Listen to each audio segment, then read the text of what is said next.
Alright, what's up everyone? First of all, sorry for the delay. There have been some slight issues, but finally we're getting into the second matchup of the playoffs. So today, I am joined by Katz. Welcome. What's up, guys? I don't know what to say off of that. How are all of you doing? How are all of you beautiful people doing? Listen. For those who are watching right now, right? Listen up. I hope that all of you are drinking water. You understand me? Stay hydrated, okay? Stay hydrated. Don't let me catch you lacking and not drinking water. Anyways, how are all of you beautiful people doing? Today we got a couple of matchups going on. We got WLR versus Fusion, and quite honestly, I'm extremely hyped for this match. Two amazing teams going at it. We got Fafa, an amazing hunter, and then on Fusion we have Shing, and then the survivors as well. And I can't wait to see what we're going to be expecting today, what kind of strategies, what kind of gameplay we are to be expecting. And honestly, I want to know your thoughts and opinions in the comment section below, and I'll be going through them. Daza, do you have anything else to say? Pardon, I wasn't listening, sorry. Awesome. Yeah, no, sorry. I just kind of zoned out, looking at the bands because they are already in, so we're just gonna go ahead and start off with these, character picks for the first round. So we have WLR hunting first, so that's gonna be Fafa. Are we gonna see a round 1 Soul Weaver again? Are we gonna see that Ripper again? I actually do not know. The map is gonna be Arms Factory though. You done? I don't want to interrupt you, my bad. No, I'm done. So we're having a Seer band first. Yeah, that could honestly still be either of the two. So we are gonna get these, the forward, and also it's gonna be the psychologist. I think this is the first time actually that psychologist is being played into the playoffs. So we had a round last week, which was Vendetta versus Last Cypher, which sadly Vendetta did not win. Last Cypher was the one who came out on top, so they will go through to the next round, which will be played tomorrow for them. But yeah, they did not happen to play Psychologist and Patient last week, so this is the first time we're actually gonna see these new survivors come in today. I'm gonna be completely honest, like, as an OG, you know, especially like playing Soul Weaver and stuff like that, I want to talk about two things. And let's start off with Soul Weaver round 1. We have seen that being played in Japan quite some time ago, and Fafa's been doing a lot more consistently. And with these character selections right now, I think they're going specifically for the target of a Soul Weaver, anticipating a Soul Weaver might happen, or a Breaking Wheel. So this looks more of like an anti-Breaking Wheel team comp, with Dancer, with the Gravekeeper. But this team comp in general can actually really damage Soul Weaver. But the ideology of going Soul Weaver round 1 is to solidify a tie. Soul Weaver is an extremely good tie hunter, and with this team comp being presented right now, this is anti-Breaking Wheel. To add on, that's taking away that Seer, basically, my apologies, allows them, or the hunter, to capitalize on an early down. But then you have this new survivor, and as an OG, I'm like, I'm like, okay, what does this new survivor do? And I come back to the game, I'm like, okay, so basically what this new survivor does is like, it's like another Seer. It can soak and hit. She can give you a whistle, and I guess you heal up or something, and honestly, it's like Seer 2.0, and the damage transfers, something like that. Honestly, it's like a weaker version of Seer in my opinion, because Seer can just give the owl instantly instead of standing still. That split-second reaction is crucial. You know what I'm saying? But as you do see, we have a Breaking Wheel, and I want to see how Breaking Wheel will be played and capitalized in this match coming up. It's gonna be really tough because it's not only a anti-Breaking Wheel team comp, it's also Arms Factory, which is definitely one of the hardest maps to play this character on. Definitely agreed. And taking away the mechanic is quite interesting. honestly, I've been seeing a lot more strategies regarding breaking wheel, and one thing that really caught my eye was keeping the mechanic. Same like the Dream Witch mentality of keeping the mechanic going for an early down patroller. But the thing is, mechanic Cypher Rush is a big pain, but also you can capitalize on mechanic because mechanic is a simple down because mechanic has nothing else to kite. But as you load into the screen, let's see where the hunter spawns. I will call it the spawn, and I'll let Daz take the wheel. Hunter spawns at Shack Gate, which means somebody spawns at No Man's Land, and another person towards Water Tank. And let's see where Fafa goes. Also directly hopping into that wheel form, which is honestly, of course, what happens every game. Getting the forward first in No Man's Land, not ideal. Does have that window to work with, and of course it's a forward. However, No Man's Land in itself isn't necessarily the strongest area, so you might have that window. Still has to take that spike over there. Great job from Fafa. But now is gonna go away from that forward, knowing that forward is just not the target you want to chase. It's definitely not the weakest target on this team comp. Not the strongest too, because you do have the Gravekeeper, which is a hard counter to Breaking Wheel. But it seems like Psychologist is gonna be the one who is gonna be chased in his factory area. That's right. 2 chips on the Psychologist going back and forth. Excitement is there, but you don't have that ability to down somebody as quickly as possible because you don't have that blink in your arsenal, so you have to make sure you land all of these traps. Trapping Eliel in a corner here. There goes the up build. I like this up build from the Breaking Wheel. Will Eliel get hit here?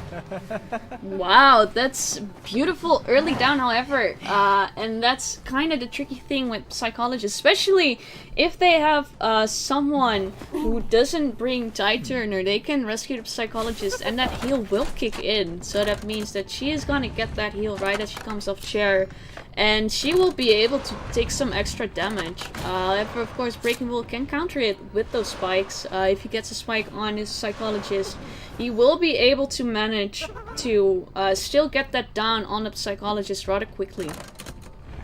Quite unfortunate that Eliel did go down relatively early in the beginning of the game, and this puts Fafa in a very good position. There goes it down on the Psychologist. There goes a fast box as well. However, no Tide Turner, basically farming the Psychologist off the chair. And going for the rescue is questionable. I thought they would sell in this matter because it was an early down and they don't have all the ciphers they need to solidify a win or maybe a draw. So maybe going for that rescue kind of was a push, but can they keep it up and maintain that pressure? Fafa is going all around the map, trying to maintain as much pressure as possible, stopping the Cypher Rush.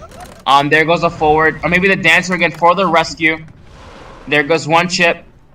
Psychologist, remember, Breaking Wheel does have full presence. All the Breaking Wheel needs to do is just use that second ability, and then goes down the Psychologist. Involves the window here. That fast box coming in clutch, throwing the pallet down. Eliel's trying to kite as long as possible. Soaking a hit here. There goes a trap, trapping the Psychologist in this area here. Going back into wheel form. Beautiful dismount from Fafa, going back and forth. And that could find space as much of a killer. Very interesting build, an up build with Breaking Wheel. Something very unique to see in my opinion. Windows back up, trapping Eliel. There goes the stun. Does not land the stun. No excitement used here, and literally needs to focus on this Psychologist and not switch targets. And that's exactly what Fafa is gonna do here. Downstep Psychologist, getting that excitement in, so the forward is unable to do anything there. So that's 1 confirmed kill on Psychologist. 2 ciphers remaining. Let's see how that cipher progression is looking. It seems like they do have their last 2 ciphers started, but they're not even over half. I think something that was extremely crucial that was overlooked is the fact that forward did not go down. Now from here, what's extremely crucial in a mid-game like this is what we call mid-game, ladies and gentlemen. There was the early game, Eliel going down really quickly, but then things can change in the mid-game. Now some may question what I mean the mid-game and how can things change. What this means is basically is that the next kite has to be extremely well. Swings of the pallet, Polar's kiting, but if the next kite is at least a 60, this is a possibility of this turning into a draw. Polar's only 9 seconds away from that shovel, slow balls and gets terror shot.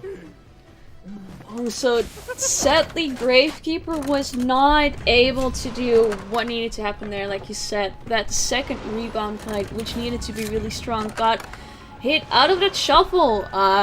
Probably might have forgotten that the shuffle does not cancel out the spikes that are already on, so they can just snap the Gravekeeper out of the shuffle. Of course, it does mean that he was forced to snap the Gravekeeper out of it rather than just get a regular hit and an instant down with that. So may still have been a strategy they were going for, but sadly just wasn't the kite they needed over there. Honestly, as of things right now, because Polar's died near the last Cypher, things are not looking good for Fusion. Dying the last Cypher is crucial, and if they want to start a whole new Cypher, that's going to begin from 0, which is quite the issue. Everyone is injured, so it's going to be relatively hard to make up from this position. And Fafa's putting on amazing pressure, and I think the most crucial aspect of this match, beautiful dash away, was the fact that Polar's died on the last Cypher, but then again, there's not much Polar's could do in the situation that was given. Dancer just got healed. They're gonna try to rush that Cypher. Beautiful this from Fafa. Maintaining that pressure on that Cypher. Forwards down, Dancer's back up. There goes the chip on the Dancer, moving around. Beautiful pressure on that Cypher and keeping the Gravekeeper and the Dancer solidified into one area, not allowing them to split as well.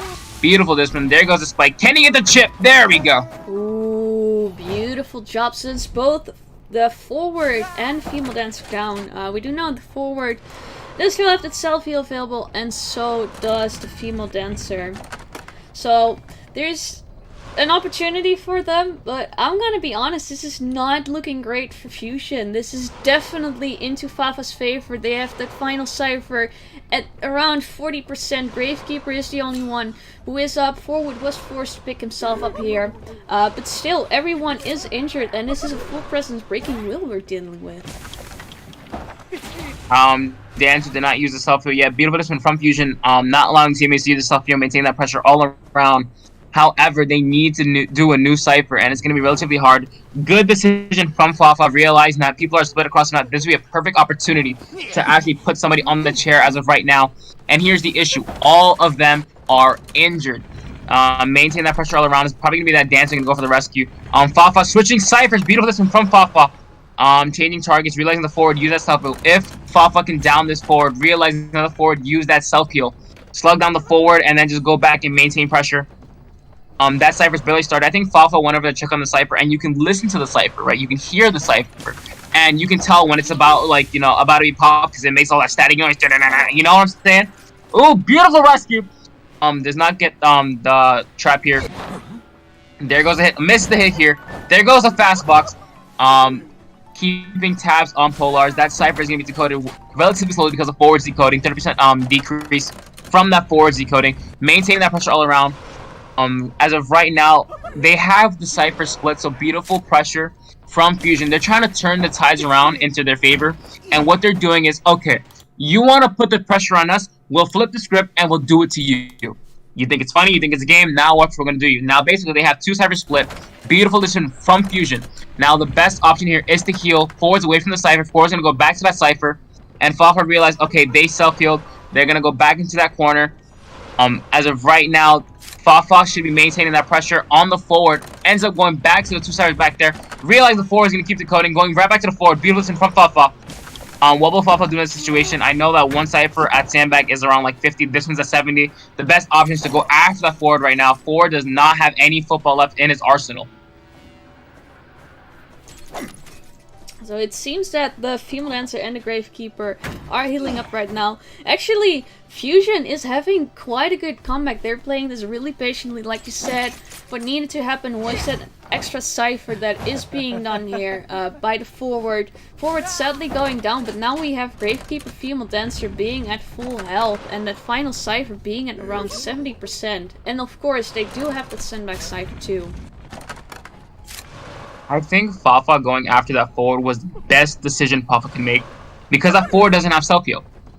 Going back and forth. They need to pop that Cypher. However, they cannot be kiting near that Cypher. That's a huge issue. If the dancer goes down here, that could be an issue. Polar's doing a whole new Cypher. There goes this Cypher on the pallet. Beautiful this one from Fafa. Using that assignment. Listen, no hesitation. Solidifying that down. Going back and forth. Everyone used their self heal. Fafa's is playing this very, very slowly. It looked like they was turning the Fusion's favor. However, Fafa with the discipline and maintain that pressure amongst both ciphers. Beautiful, beautiful discipline. Yeah, no, definitely. Fafa just said, you know what, you can start a different cipher, but at the end of the day, I'm breaking wheel. I can quickly switch between these ciphers into that field form, and then just basically making sure that everyone is being forced to use that self heal, making sure to get that forward down, like you said, which was really smart. Then the female dancer already used her self heal too, and then it just comes down to the Gravekeeper. No items available, so nothing they could actually do about it. Beautifully played from both sides, but really have to give it to Fafa for this one. Most definitely beautiful pressure from Fafa and Fusion. The game looked like it was going to be a draw from the Fusion perspective, but then Fafa came around with that sluggy mentality. Beautiful, beautiful game sense amongst both players. I feel like towards the end, the biggest aspect was not allowing that forward to go down. I get that you want to pop the Cypher. They were playing extremely patient, but towards the end, it was like, okay, we have to pop it. But them going for that pop and that forward not being able to stay alive long enough for them to heal and then do the Cypher. Among that, I feel like the forward should have hit, and they all should have hit as well and started healing. That would have worked as well. But that forward going down, not having that self heal, really turned the tide into the Fafa's favor. That definitely came to hurt them in the end. And Fusion definitely tried the best they could, but the fact that they could not really get that second kite off, so basically Fafa did really well on that one too, dealing with that psychologist. You saw how Fafa used the spikes to basically ensure that the psychologist couldn't fully heal up, and basically giving Fafa the opportunity to still get those downs with the spikes relatively quickly on a psychologist, before she could actually heal herself enough to deal with that. So that was really well played, but also, like we saw with the Gravekeeper being forced to use his items, the forward being used to use his football to get away from those spikes. Then of course there's also, unfortunately for the forward, stuff like these missed stuns that do definitely not work into his favor as well.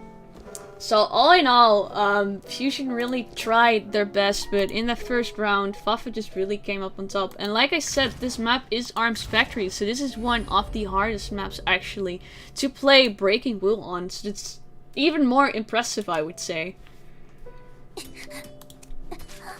Alright, well there was the first round. We're going to take a short intermission and we'll catch you on the next one.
Welcome back, everyone. That was a beautiful round one.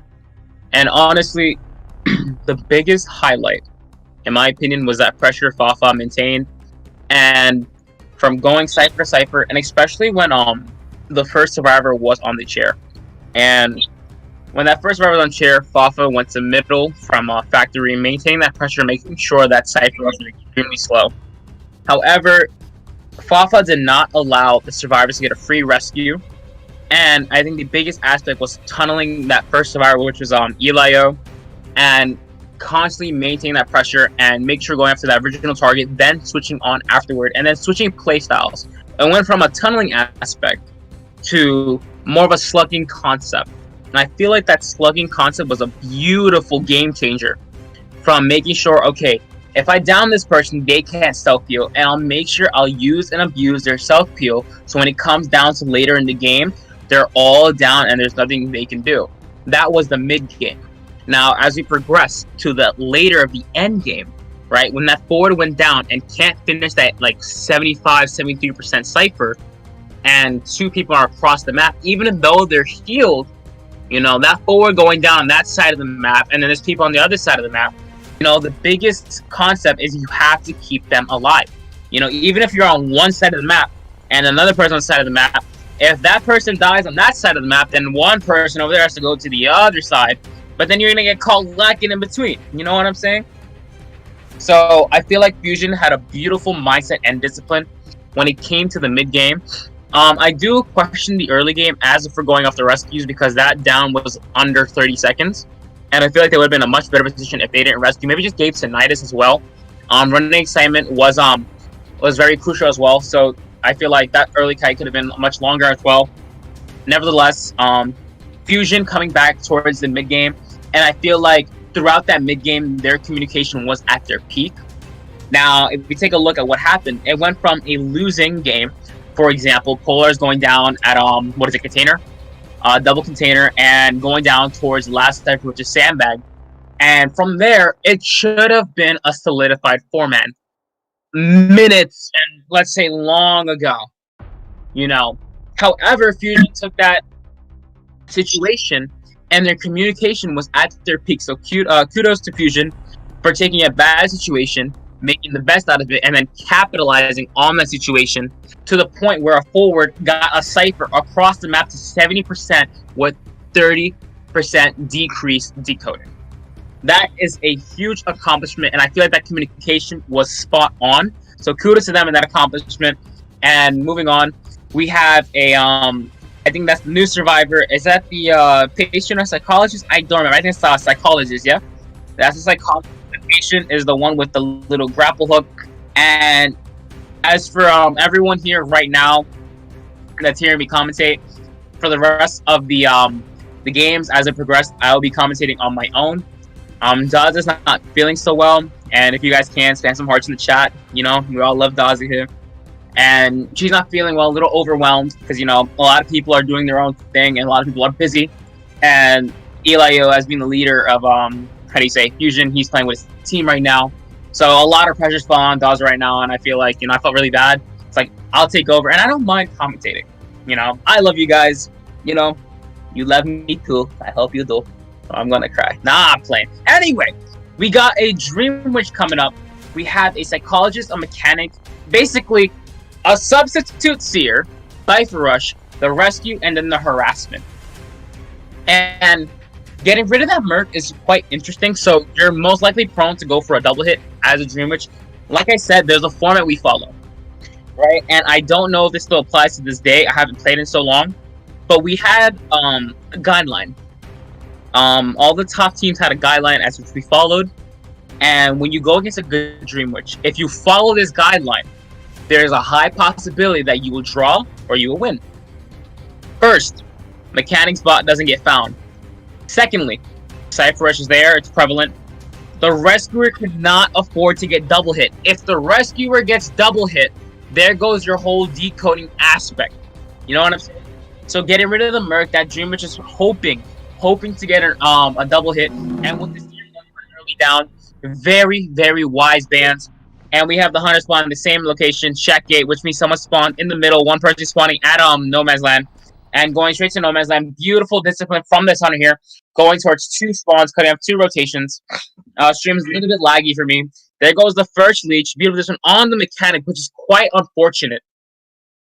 Now, finding an early down like this is quite a bit of a pain. However, if the mechanic can kite far away from the bot as possible, this can be very advantageous for WLR. One pallet in the Dreamsburg, walking right through that pallet, no hesitation. Oh, there goes the first hit with the spawn follower. Now, here's the issue.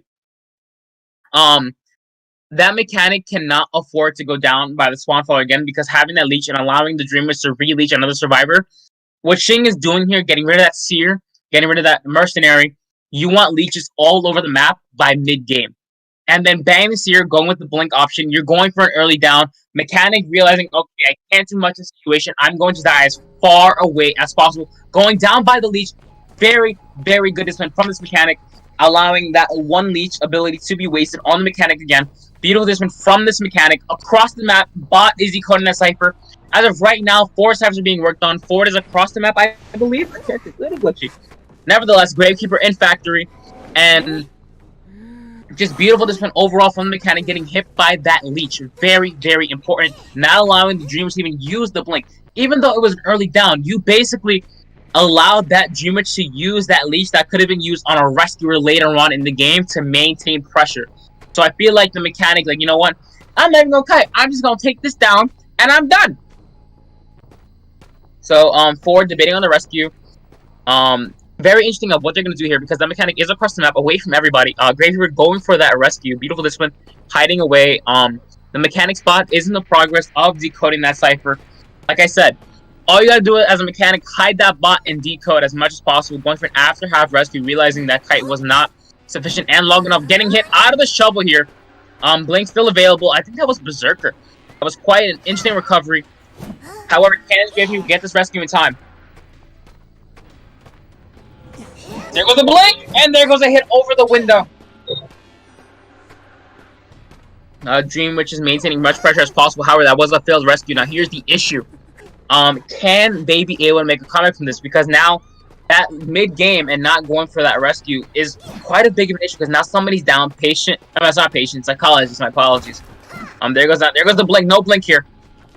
That Gravekeeper is on chair, and they're still at, I can't see, is that 3 ciphers? Stream's a little bit laggy for me. 3 ciphers left. And that Gravekeeper going down is very crucial, because there goes their decoding. Like I said, that double hit, banning that Mercenary was important.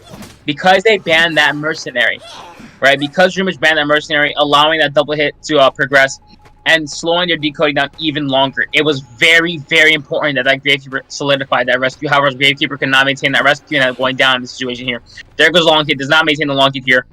Putting pressure all over. One leech on the Gravekeepers, another leech on the Psychologist here. Trying to add on much leeches as possible. And which is very crucial, because then you want to maintain that pressure around the map. Gravekeeper does not have any items for full football. Does not get the swing here. Blink not up and available yet. Staying in the corner of the map. They want to cipher as quickly as possible. Psychologist moving the leech. Gravekeeper trying to kite towards the edge of the map. Pushing leech away. Beautiful from Shing here. Does not get the palace done. Going back and playing with this one pallet. Beautiful hit from this Dream Witch here. Not a leech hit as well. They're down to 3 ciphers. I do believe they're behind 1 cipher left. And I think they have 1 that has progress on. That might be the mechanic cipher, or unless that was already done. 2 leeches on the field. This is looking very good for the Dream Witch here.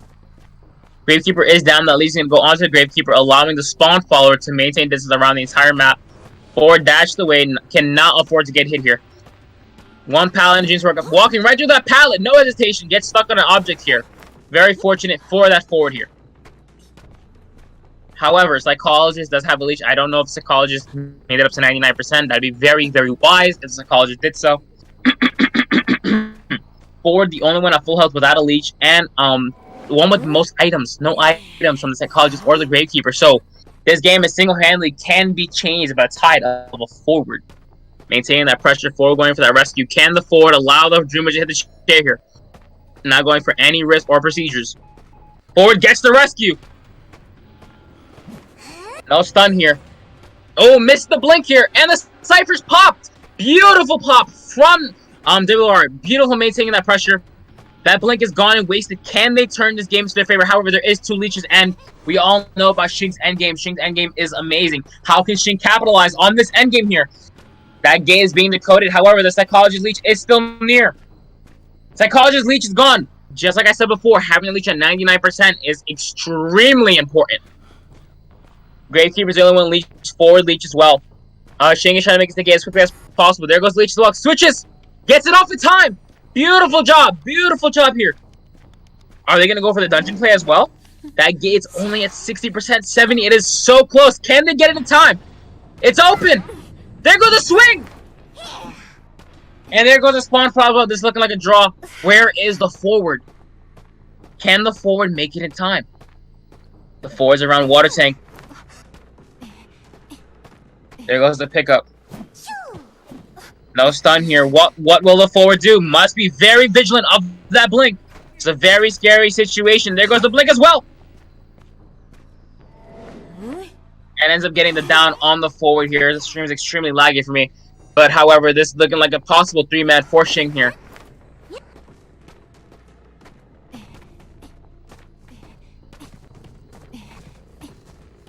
Psychologist is down. Forward is down as well. Cannot stop it in time. Beautiful, beautiful comeback from Shing. And allowing those 2 leeches on the field. This was a very close game. Very intense game as well.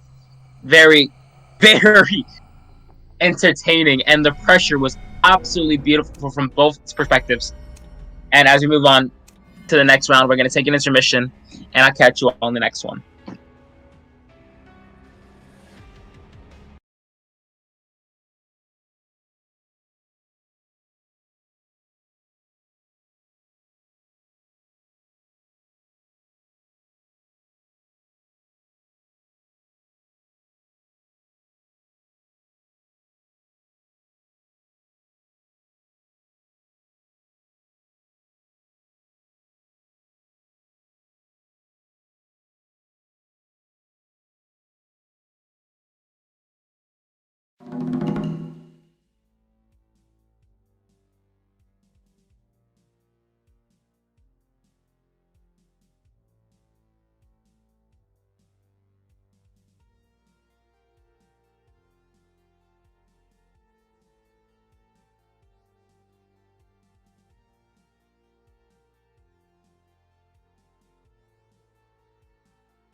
Oh, is the screen still not loaded in?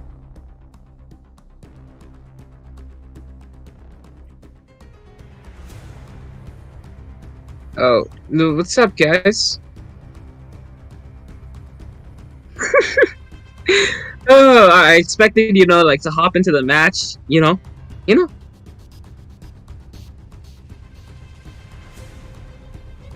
I don't want to do it. Hi, yes, so, minor technical difficulties, so, poor Katz here cannot actually see the band. Nice. Yeah. Nice. Well, my computer can only run so much, and you were talking Beautiful. about lag, so, Beautiful. I had to do something. Don't be rude. I'm trying my best here. My poor old PC cannot handle everything, alright? At least it's not a laptop like yours. Listen. This is not a technical difficulty. This is a daily reminder. Drink your goddamn water. You understand me? Stay healthy and stay hydrated. Don't let me catch you lacking. All right. Bye.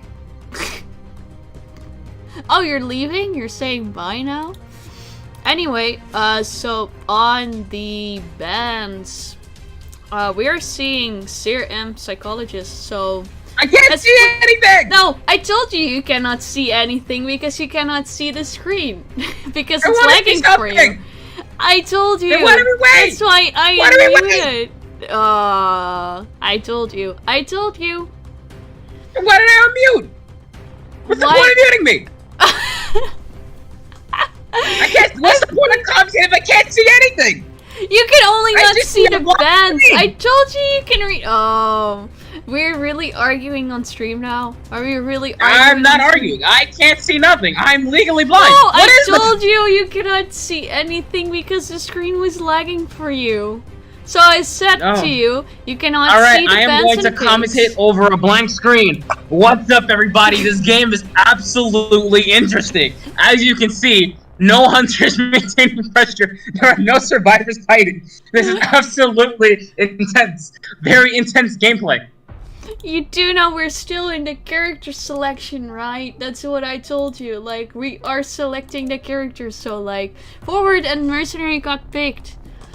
For WLR, which is playing Survivor first. Yeah, we did not start just yet. we did not start yet. We're still doing the bands, but we have to put them in first because, like, obviously the in-game one doesn't really work as smoothly as some people might know already. So we have some issues with that because basically you cannot pick a character that none of your teammates have, or like if one is missing, for example, forward, no one can pick forward, which is kind of lame in a way, because that means that everyone has to have every character, which not everyone does. So it's kind of an issue. But hey, we will still do it like this, and one day Katz can see the screen too. Hopefully. I'll figure it out during the next game. Hopefully.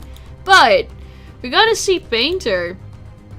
Gonna see Painter come in. Was actually fairly popular within the ICL. And probably for that reason, because a lot of the NAU players, they do take their inspiration and their tactics from ICL, so that's probably why we see him come in. And the same goes for the second character that is being picked. So it's gonna be Prisoner. Also has gotten a lot more popular during that time. I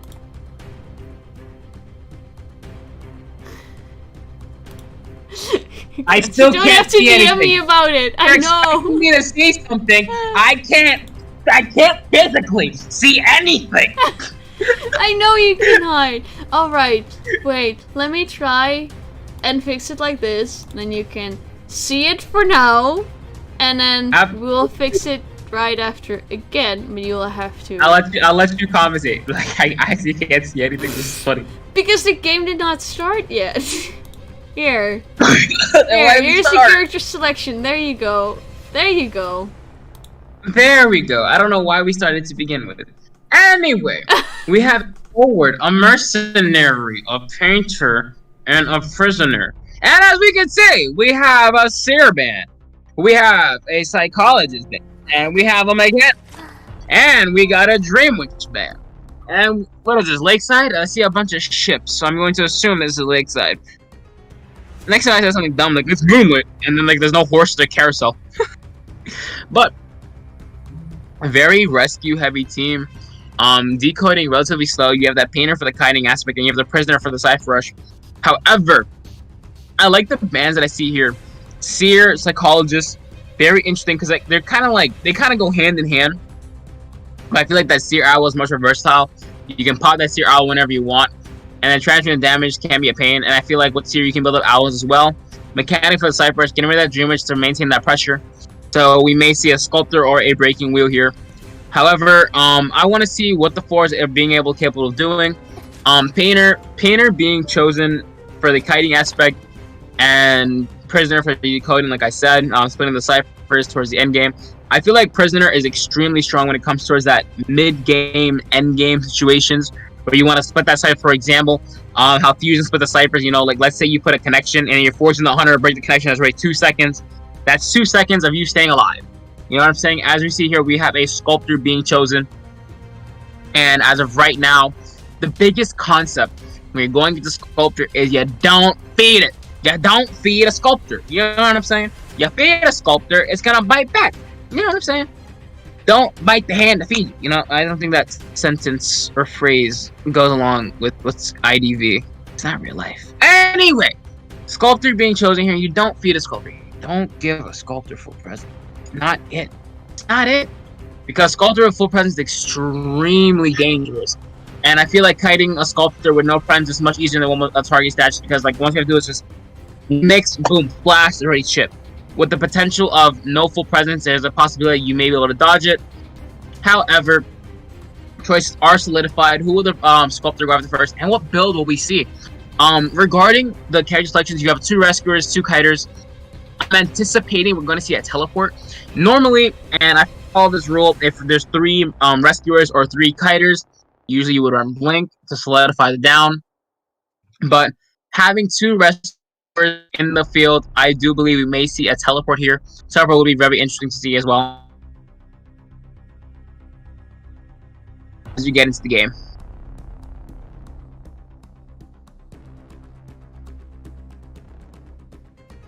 Is that a fork and a knife in the loading screen? That's pretty cool. I don't know, I play on low graphics, so I never see this type of stuff. Anyway, we have these sculptors spawning at logs, which means somebody spawns at usually when you get to spawn in the back map like this, cornfield is a key spawn. Fusion Lucky rotating towards the middle of the map, very interesting rotation. I would expect the sculptor to rotate towards Shack, because for two people rotate to, but then you're going towards Big Boat, which is kind of skeptical, in my opinion, because now you have to deal with someone cutting towards Big Boat, going after the forward immediately. Forward does not hide. There goes the first hit on the forward. Beautiful hit the forward here. The forward's gonna dash right to Big Boat. No hesitation. Breaking line of sight as much as possible. Very situation. There goes another hit. Does not land this hit here. Oh, gets another statue hit. Beautiful job from Fusion here. Going up on the prisoner. Very interesting. That's his first statue here. There goes the shot. Will he get the vault in time? Does get the vault in time. Does not put these two statues below. Throwing this pallet down here. Will changing targets be the most optimal situation for this sculptor here? Dodging the first statue here. I feel like the sculptor should have still maintain on that forward, going after that forward. Teleport is available here. Will the prisoner soak the hit here? Eats the hit here. Going back into his charge. Kiting on top of the forward, which is quite sketchy. I think prisoner trying to build his charge back, but still kiting on top of the forward, and the decoding is being relatively slower. Trying to split up. Going after the prisoner still. Does not get the second hit here. Pallet is broken. Gonna rotate to the next pallet over here. Getting away from the forward. Realizing, okay, I can't kite on top of each other. Ooh, ends up hitting the prisoner here and goes down. Beautiful down here. And then the sculptor being on two targets at the same time. Very crucial. Forward is injured, so forward cannot rescue, leaving it up to the mercenary. Wants it on the forward, but it's not really beneficial because you know where the forward is. You know what I'm saying? Therefore, going on top of the next person, chiseling the next person, seeing where everyone is. Having Tinnitus means the mercenary is coming. You know where the painter is. You know where the forward is. You controlled the game, Lucky. The game is in the palm of your hand. You know where everyone is, and you know what everyone's doing. How will you take this knowledge and capitalize on it? Dodges the first hit here. Ooh, beautiful rescue from his mercenary. Throwing down. Prisoner trying to kite as far away as possible. Can he make it to these pallets in time? Full presence is available. But they get to make the time. Ends up eating the hit here, trying to throw that pallet down, spinning the statue, and trying to vault side, but does get hit, which is quite unfortunate. Kiting away from everyone's side. There's a beautiful dismissal from this prisoner here. That connection is still available as well on top of the Big Boat, allowing this for the Cyphers. Will they go for the rescue? Your forward only has half football. What will they do? There goes the ones that are on the forward, knowing where two people are across the map. Painter is across the map decoding on the Cypher. So right now, as of right now, they should not rescue. It wouldn't be viable. In this position, they are much better at giving Tinnitus, hiding Tinnitus, and then healing as well. Knowingly that they're healing a big well, that's where two people are. And Sculptor already knows that the painter's across the map. So, two people are there, painter's not decoding. What's going on? Lucky has the entire game in the palm of his hand. There goes the statues. Everyone's ready to heal up besides the mercenary. The mercenary would be an optimal chase right now. Who will the Sculptor go after? No slow vote here. Beautiful discipline from the Sculptor. There we go. Vault still going after the forward. Forward is full health. What can this forward do? Pallet is gone. Gonna cut us out Big Boat. That is the most optimal solution right here. Will you dash to avoid these statues? Will you get the drop down in time? First hit here. Will he get the drop hit? Does get the drop hit here. Can he also does not get the vault time? There goes the mix. Beautiful statues from Lucky. Like I said, full presence Sculptor is an absolute menace to society. Now, Painter's injured, Mercenary's not healed all the way. This is looking like a potential 3-man. Cypher Rush is prevalent. However, they're trying to heal. Who can go for that rescue? There goes the upbuild. Like I said before, as I predicted, there is going to be a teleport plate being available. You know, you do have two rescuers. You wouldn't typically run Blink for a type of build like this. Like I said, teleport is the most viable. But however, because they kind of time for each other, there wasn't really no need to use Blink or use teleport for that instance. There goes Tinnitus. Will the Mercenary go for another rescue? There goes the other pad. Does not get hit here. Can the Mercenary maintain another clean rescue? There goes a double hit. Ends up going down. Hits the forward as well. Beautiful job by Lucky. And I feel like this game, Lucky already controlled it from the very beginning. Two people kind of top each other. Tinnitus from the Mercenary. And then you have the Painter decoding at Crab Shack.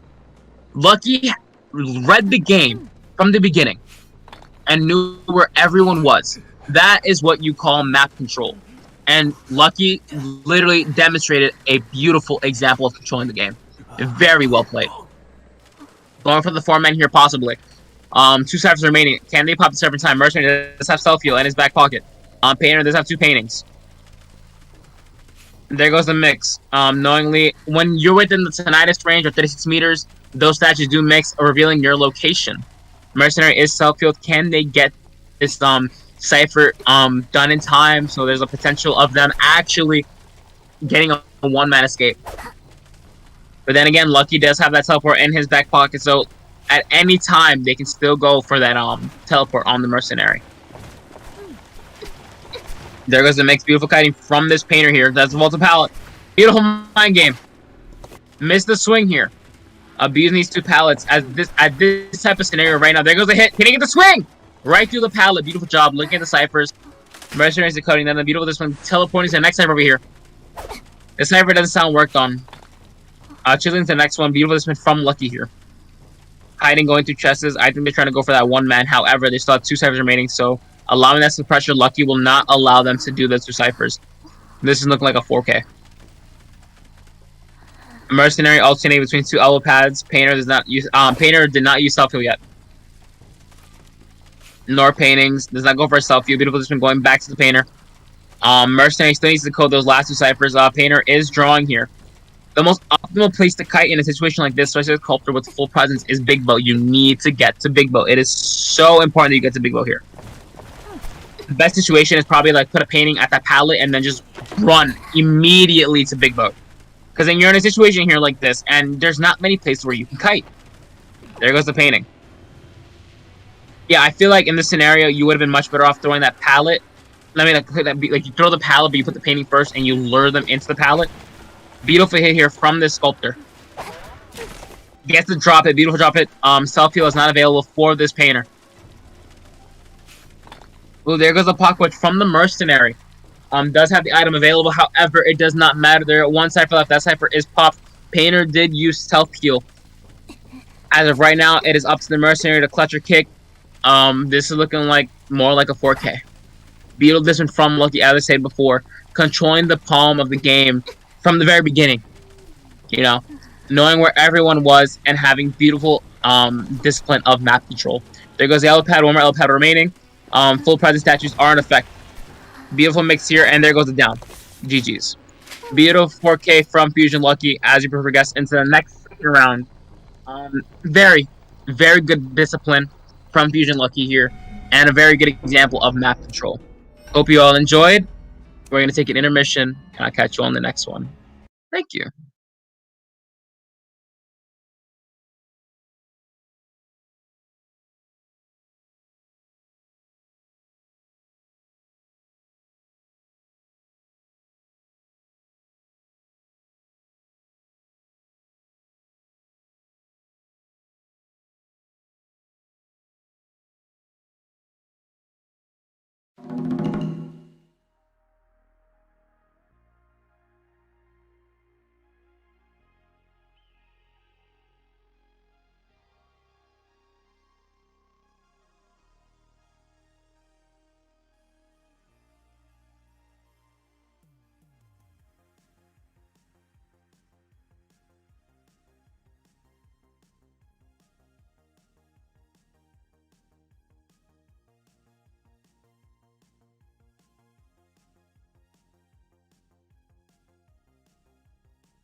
What's up, ladies and gentlemen?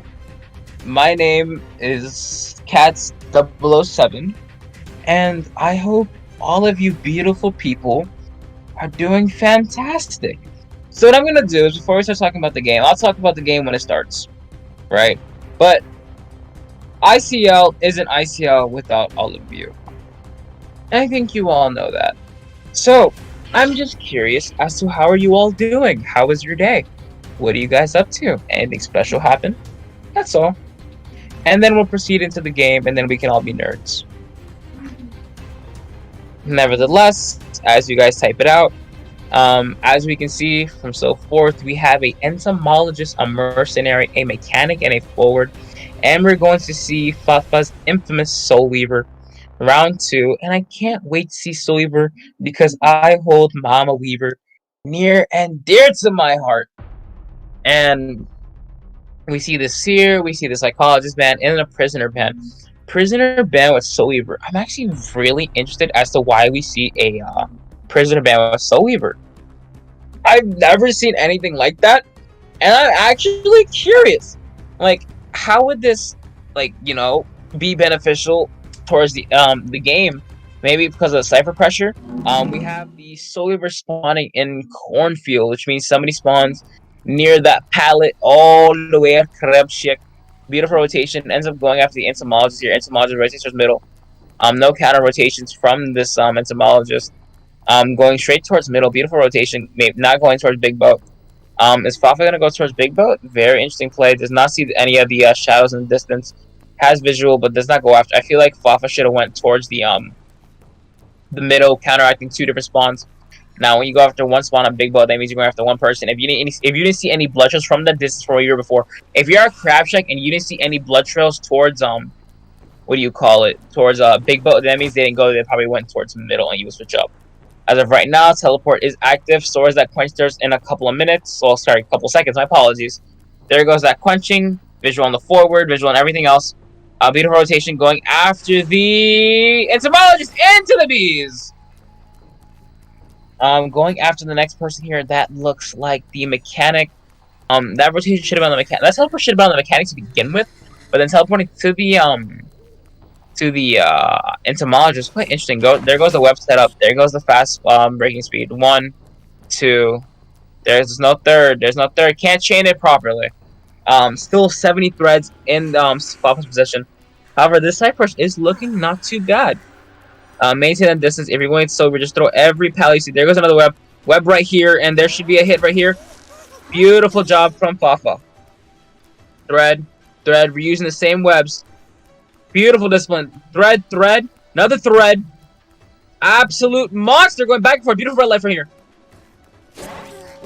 Beautiful hit from Fafa here. The red light trick. The discipline. Absolutely phenomenal, say. Mechanic goes down. This is looking most likely like a draw. I'm getting that down on the 3 ciphers. However, that bot is still up and available for the mechanic. So, how will this play out? Now, with that wanted, the quenching thirst, you already saw where everyone, you know the forwards on big boat. That forward is still decoding. That wanted order is on that mercenary. So now you want to get that triple thread. I'm wondering if Fafa's running Berserker. That'd be quite interesting if Fafa's running Berserker as well. But knowing Fafa, I've seen Fafa's build before. We talked about it before. A lot of control freak from Fafa. Trying to solidify down as quickly as possible. They're not going to the rescue here. Which really is interesting because, you know, you might want to rescue twice against the Soul Weaver. But they're considering on selling, which isn't a bad idea. Allowing the mechanics to continuously decode. Going after entomologist doing that cipher over there. The next target should be the entomologist on that cipher. Mechanic is doing a new cipher on his own. They're down to the last cipher. Mechanic's doing what forward's done with his, and that last cipher is all up to Elio. That control freak from Fafa, if you guys seen before, that Fafa does run control freak, and I feel like it's much beneficial more than anything, because when you have that control, oh, there's the pop, and the palace now before the mechanic dies. That last cipher is at what, 30%, I believe.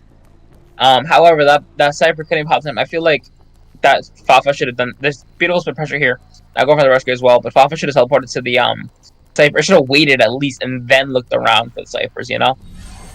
However, this is looking like a draw. Teleports back up. The only way this can be a 3-man is be down somebody quickly as possible. Beautiful shot from Fafa here. No pallet in this entomologist's vicinity. There goes the web. She goes right through it. Wow. Wow. Can Fafa get his web shot? Beautiful pressure here. Trying to split the ciphers. Polar's doing one cipher. However, that is a 25% decrease and a 30% decrease from the forward here. A lot of times being wasted here. Spit, spit. No spit, no dash from the forward either. I would assume that the forward would have had a fast reaction time, and then Fafa would go for the spit here. However, did not dash, and I'm getting hit here. Either way, both beneficial for Fafa. Those webs are still available. Elio is still one web shot away. Snipe? No snipe here. Wow, that would have been sexy. Oh, no, wait, no. Fafa got the snipe, but it hit the webs.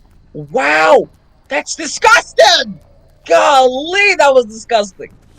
That was disgusting. Another one. God, stop it. Fafa, please. Beautiful web shots from Fafa here. Just build up your threads. At this point, build up your threads. There goes another web hit here. No pop, no pop, no pop. That forward is probably going to pop it. If Fafa shouldn't teleport in this position, just probably maintain and build up your threads as much as possible. Build to at least 100 threads. If you build to 100 threads, you should be fine early down, then teleport. And Smosh has quickly on chair, and then you solidify by that game. Teleporting wouldn't be a viable option here because the Cypher is prime. I think Fafa knows that as well because there's Cypher wobbling. Mercenary has 3 L-pads within his vicinity. Entomologist is on chair. It's first time on chair. Polar's is hiding here. Spit shot does see where the mercenary is. Mercenary still outside. They're not rescued. There is no rescue. Will this be an after half? Ooh, there goes the hit. Building up to there goes 100 threads. Maybe slug it out with a spit. Get rid of those webs. Swing. You still have those threads available. And just play it out. You know the mercenaries. You know where everyone is. Those 2 pallets are thrown. Elio's best option is to loop around this big boat here. I mean, not a small boat. My apologies. Beautiful threads. Beautiful mind game here. Going back and forth. Trying to participate. Wow. Beautiful mind game from Elio. He needs to waste as much time as possible for his teammates here. This is not getting down here. Beautiful this one from Elio. Playing with this pallet here. Teleport still up and available. There goes the vault. If he teleports, this could be crucial. Does go down here. Waiting it out. There goes the telly. Right on the mercenary. He's not L-pad. Beautiful this one from Polars. And the down. And the down from Fafa here. That game's being worked on here as well. Forward still has full football. Keep that in mind. There goes the dash. He dashes away. No hesitation. Wow, that makes a lot of football. But still, beautiful from Fafa here. Wow. Because Polars couldn't get that L pad in time, he ends up going down. Like I said before, build up to those threads. Extremely important. Cocoons here, so the mercenary would die a lot quicker. Now you're down to 0 threads, however. But that gate across was not even started. Now someone died on the last gate over here. Basically putting Fafa in a weaker position. That gate needs to be worked on. There goes dungeon. Fafa knows where dungeon is. This is map control. There goes the blood trail as well. Elio going to the gate as well, but that gate's not even started. Does have contact with that forward. Elio going to the gate. That gate is being started, but this is not a possible 3-man. Beautiful job from Fafa here. 30 seconds on that teleport. Polar's in the cocoon. That gate's being started. This is all going to be up to Dr. Disrespect for him to make this kite and actually make it a dungeon. They're going to spit! Beautiful job from Fafa. Could not even dash. That's what I was talking about before, because, if you get that spit shot while dashing, you stop their dash. And Fafa did a perfect example of that right here. That one elbow pad at the exit was crucial. Most definitely. Elio gets up. This is going to be a 1-man. Beautiful job from Fafa Soulweaver here. And I want to say that control freak that Fafa runs is super important. Because if control freak was never a factor to begin with in this matchup, that mechanic probably wouldn't have died as fast. And they would have gotten that second rescue and the Cypher would have been primed by then. Beautiful, beautiful game. We're going to hop into submission. That was beautiful. Fafa, I love your soul. I'm a little biased for Fafa Soulweaver. It's really good. Fusion did a beautiful job spinning the Cyphers up. But beautiful endgame from Fafa, showing a little bit of what Shing showed before in the beginning of the games, that the turnaround, the 2 leeches, and then capitalizing the end game. Nevertheless, absolutely beautiful gameplay. We're going to take an intermission, and I will see all of you in the 3rd round.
Please.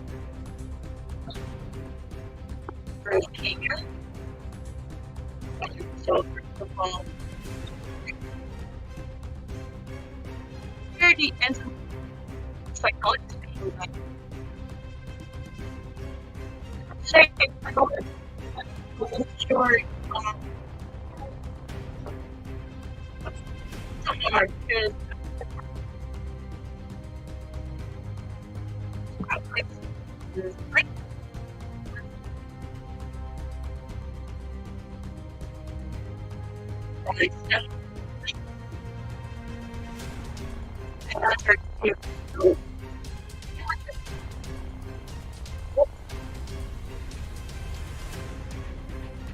Even if it's just advantage.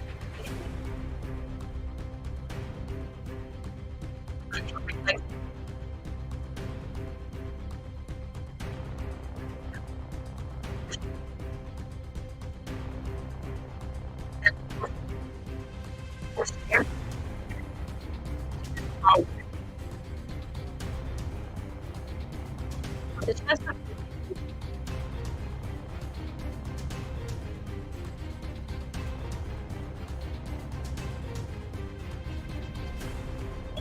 or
Daz, they're saying sound robot sounding and your mic's cutting out on the stream.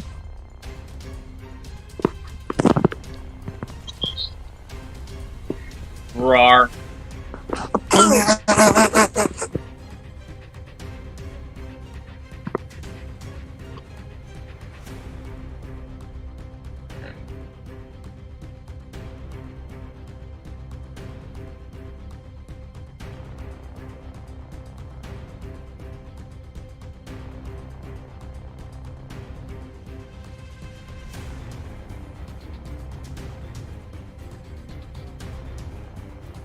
No.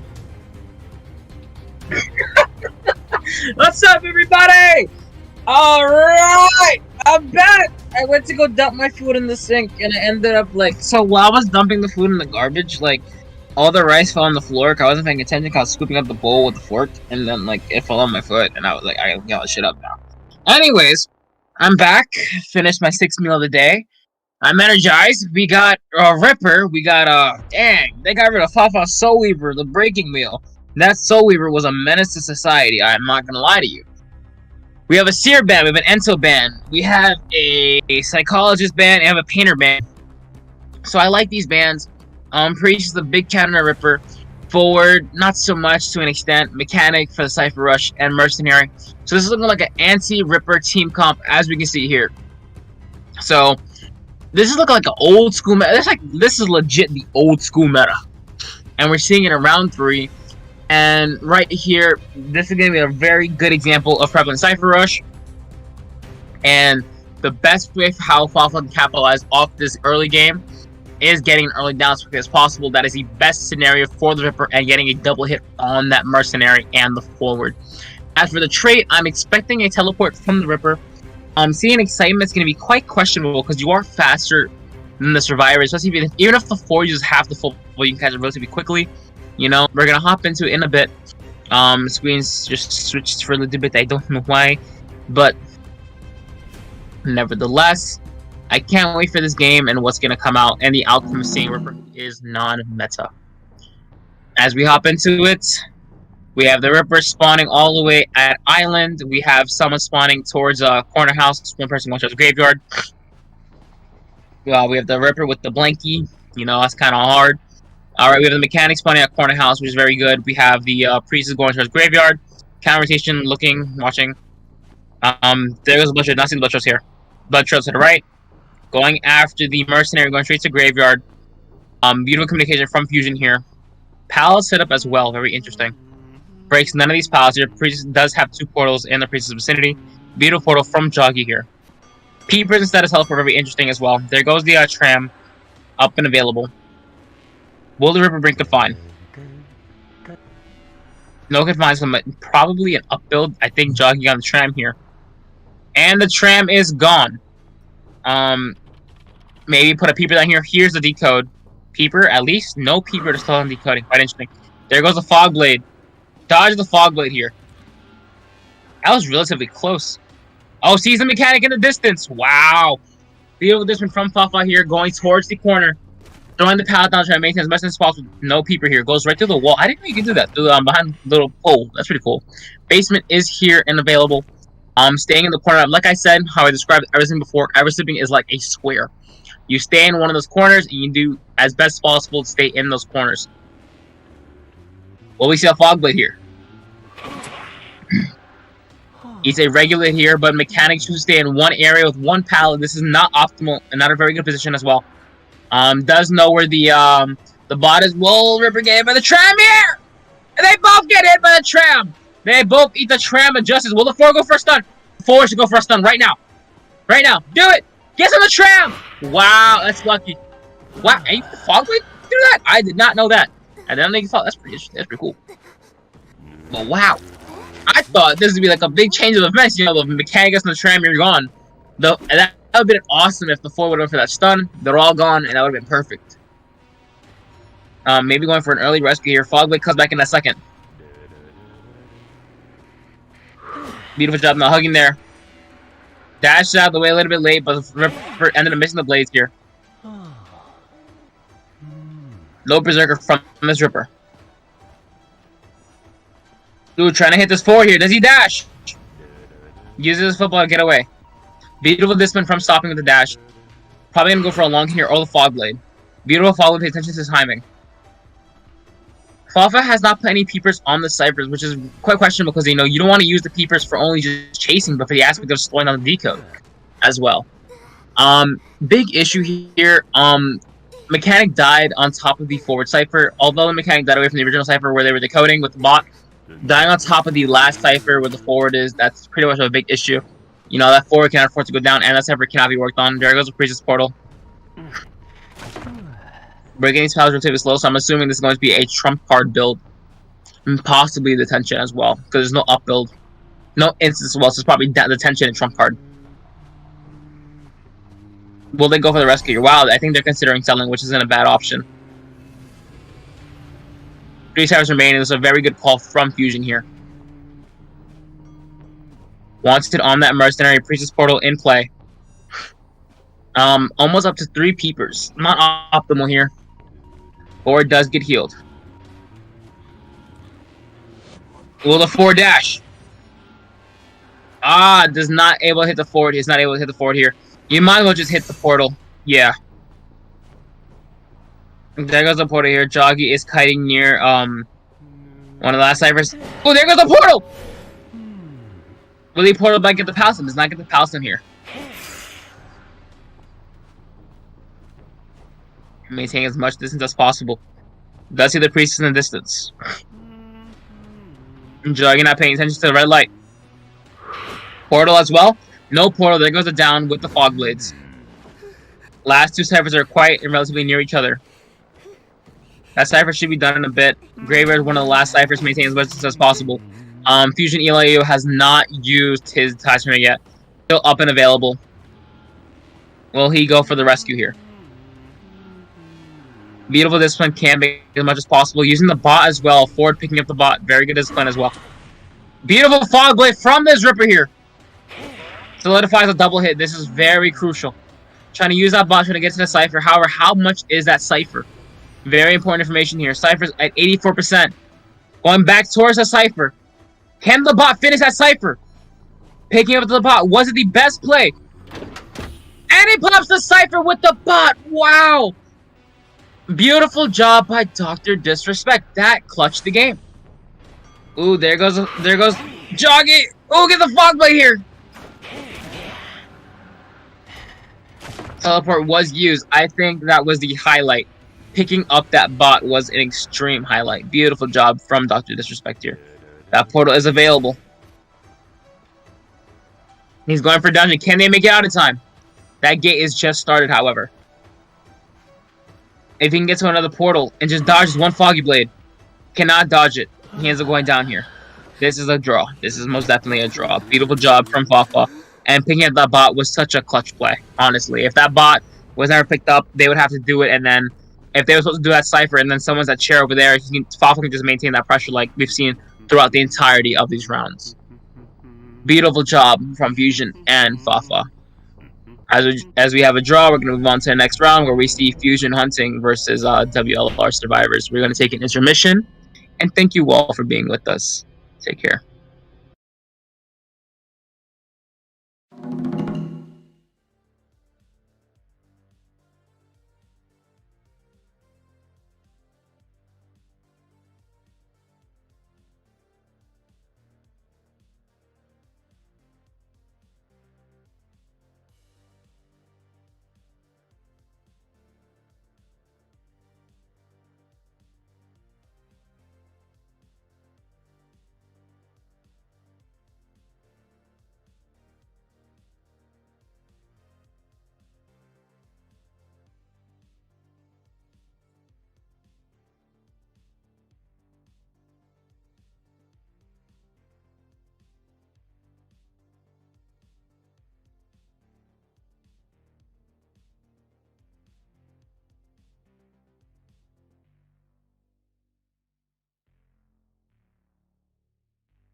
What's up, ladies and gentlemen? We are back.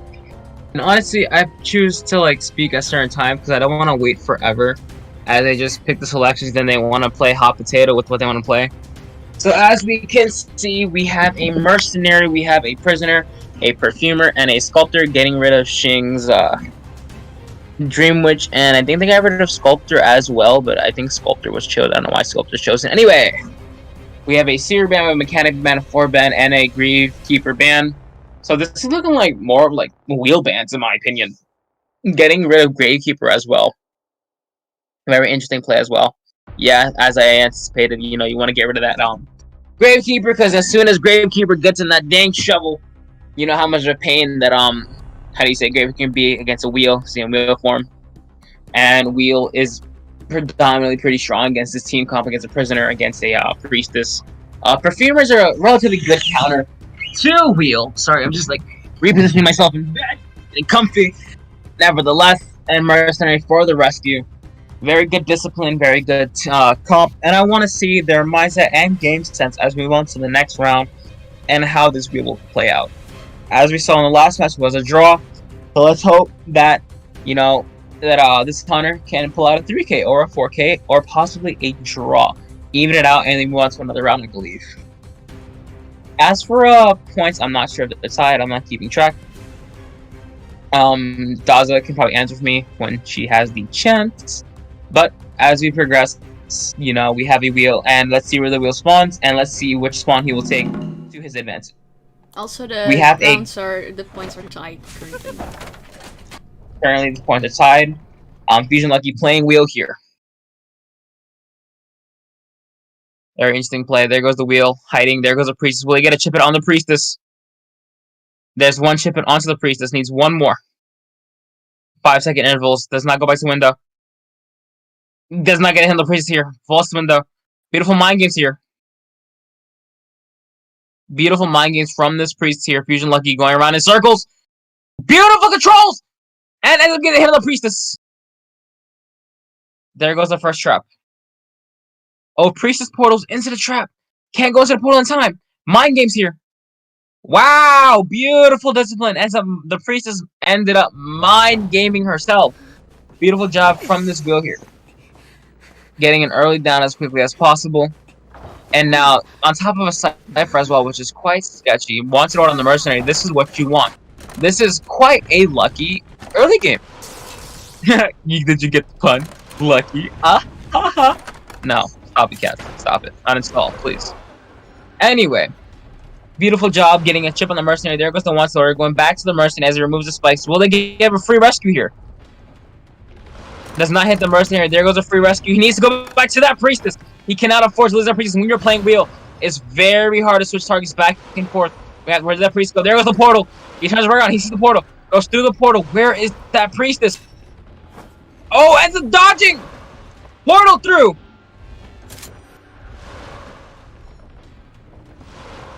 This priestess needs to make up kite.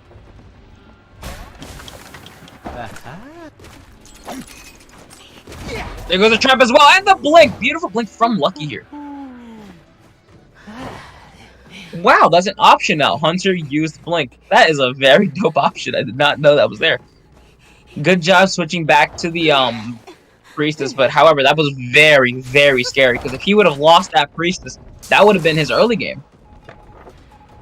Those are unnecessary seconds taken, but going back after the mercenary, you know, he just got a little greedy. He's like, you know, let me go back to the mercenary. I want to get as hit as quick as possible. Perfume back way after the mercenary. Now, there goes the first hit. Wow, there's not enough. That should have been a hit, in my opinion, eh? Going back to the chair. Spike up. Gets the rescue in time.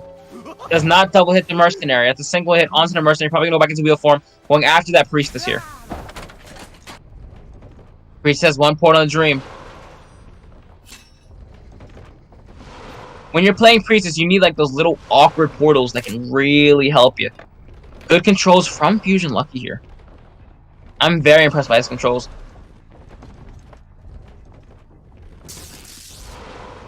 Alright, as the priestess runs away, he has to force to drop down. Beautiful job going down the hole. Priestess maintaining as much distance as possible. Going back to the cover. Ends up losing the priestess possibly. Perfume.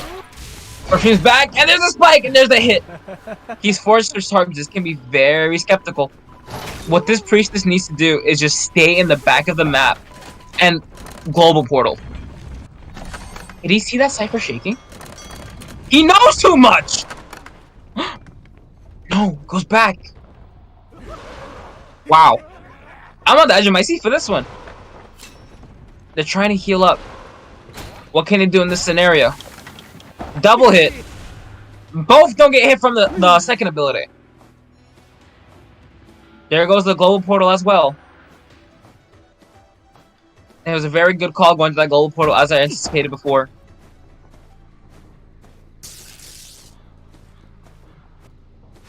That priestess is, that perfumer is pushing that portal but ends up getting downed here. But this is a whole new target. Now you have to start fresh all over again, and it's going to be up to this priestess or that prisoner getting that rest.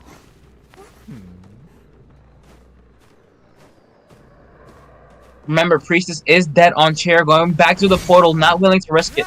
In this situation, they're much better off selling. It's a full presence wheel. Mercenary going for that rescue. That Cypher is being worked on here.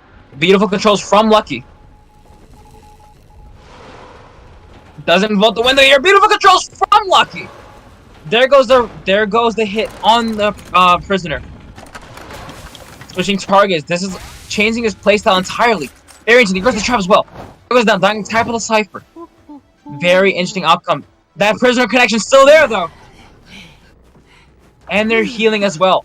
You need to finish that connect. I think it's prime. I think that Cypher is a one touch as well.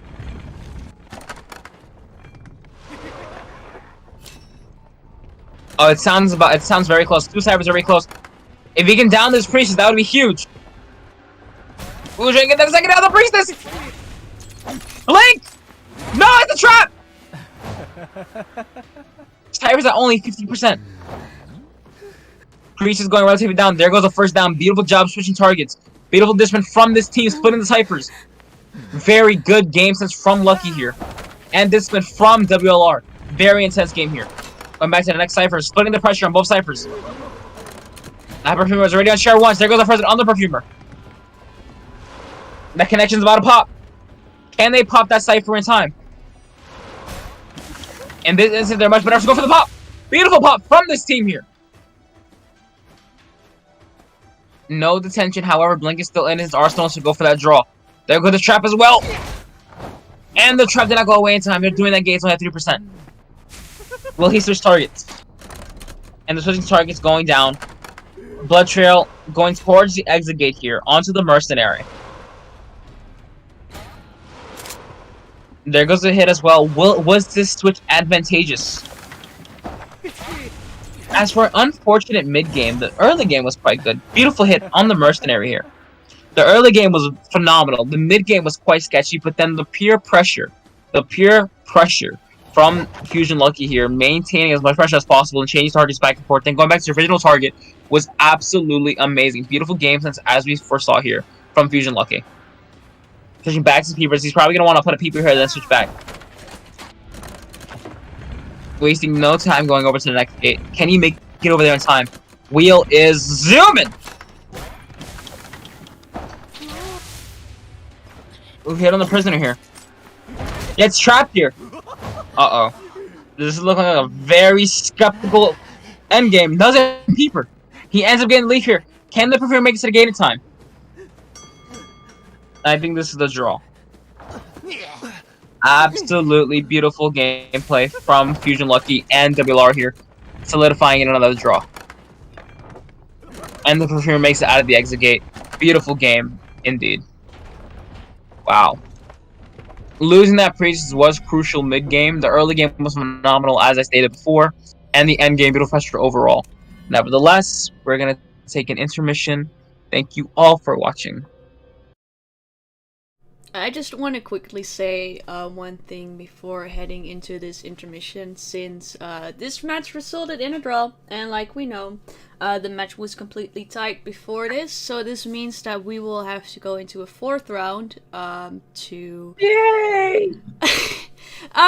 Well, the thing is, and here's the issue, like, we've seen a fourth round before, however, the other day we could not play this on stream because there was too much delay, and I sadly have to announce that the same thing is the issue here.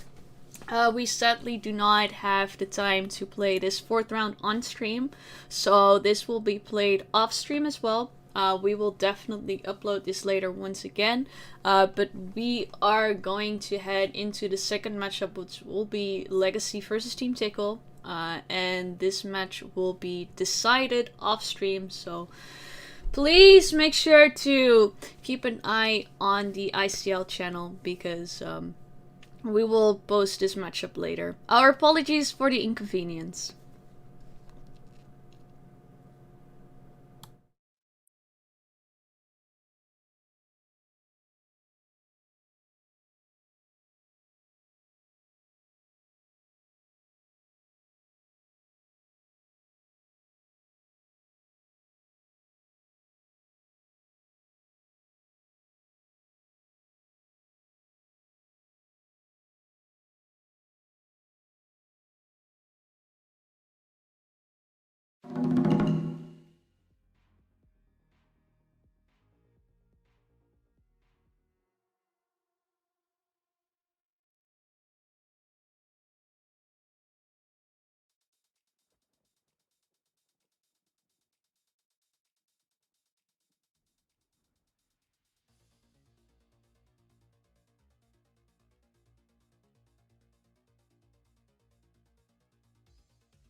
Welcome back everyone to the second matchup of today. Hi, I'm Daza. I am back once again. I know I'm kinda going in and out, but yeah, I'm back. And right now I am with Wind.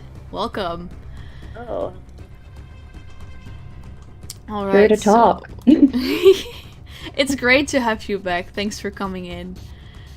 Yes, of course. Very excited to watch my team playing. It's always fun, and that goes to like both of these teams. A fairly old one, Legacy. We know them, we love them, and then there's Team Tickle, really new team, but with I'd say just as many good players. Also, I see that the game is already starting, which is a bit too quickly. So let's try to run through this as quickly as I possibly can. Win. Just go so ahead. Team Tickle picked Leo's Memory. Legacy chose to play their survivors first. The first ban was a mechanic ban. So Legacy locked Forward and Seer. The next ban was Priestess, and Legacy locked Merc and Patient. And John will be hunting and playing Sculptor this match. Sculptor's a strong pick. I mean, it's one of his mains. We've seen him pull it out before and do very well with his Sculptor, so it's a different map than I think Team Tickle usually chooses, so it'll be interesting to see what their strategy is right here. Alright, let's get into this matchup. I'm really excited. Well, let's hope this doesn't go into another tiebreaker, because we have been getting a lot of those, I'll be honest. We have been getting Now the matches are getting really close. Alright, Win, take it away. Alright, so John spawned in, and it looks like he might be finding the Seer first. He's heading in that direction, but looks like they're hiding around, rotating, so he's just trying to find a survivor here. And we'll probably find the Merc first. I think he spotted him through the window. He is running his usual peepers. Still an interesting trait in my opinion. It can definitely work very well, especially for landing more accurate statues when you lose sight of survivors. Yeah, and definitely. But and it's also, you have definitely to take not into a- account the slow down effect that the peepers have, so it will become relatively harder to dodge those statues, double back out of them. Oh, got a good chip and regular hit on the mercenary right there. And it looks like he might even end up committing to this Merc right here. And it And sure does is the get it case. down. That is a beautiful early down on the mercenary. Really impressive stuff. Yes, this is a very early down, so I would expect Legacy not to rescue here. That is usually the strategy we go for. Just give some tinnitus, not rescue, and just stall out as much time. We don't want to feed the Hunter full presence, especially when it's a Sculptor who can be very powerful. And with still 5 ciphers remaining, it would be very difficult for Legacy to do anything with so many ciphers if the Sculptor does end up getting full presence. So Yeah, right here, it exactly. does seem that we are choosing to just continue to decode. Yeah, you have to keep in mind that the mercenary did take another extra quarter damage before going down, so that means that this hunter is already a chip hit closer towards that full presence. It looks like Green did opt to go for the save late without Tide Turner, since the Merc did have 2 elbow pads and is able to escape as a result of that. So there's still an Owl in play and another elbow pad, so the Merc definitely can still kite, especially with delayed damage. So Yeah, and it seems like I the don't think it was a Mercenaries bad is play choosing to play go it for that safe and rescue. try to get as much distance. Of course, you rather maintain your distance and only use that owl when there is absolutely no other possible way to get out of there, because of course that owl does mean extra presence as well. So you first really want to use your elbow pads to make sure you maintain that distance and not really put yourself into a position where you're forced to use that owl before your resources are completely deployed. Which they did Good owl beautifully. right there. And those were some good statues, but very good dodges from FunV right there. But now he is full presence, and the Merc is one chip away from going down. Looks like the last two ciphers are getting worked on, but they won't be able to pop them before the Merc goes down. No, but So it's they looking do like a have bit some more of a good tie progress, position. actually, because that middle cipher is relatively close to being popped. So it just comes down to that final cipher. So there's definitely an opportunity for Legacy to still tie this match. However, considering this is John we're talking about, there is this full presence sculptor onto the forward who is going to use even more football now. Only has a little more than a quarter left to work with after this. Now the Seer without his owl as well, that's gonna be really rough. Not a lot he could do in that case, sadly. Yeah, very good target statues right there, and unfortunately he is going to be going down in basement right here. Looks like the patient will be going in for the save.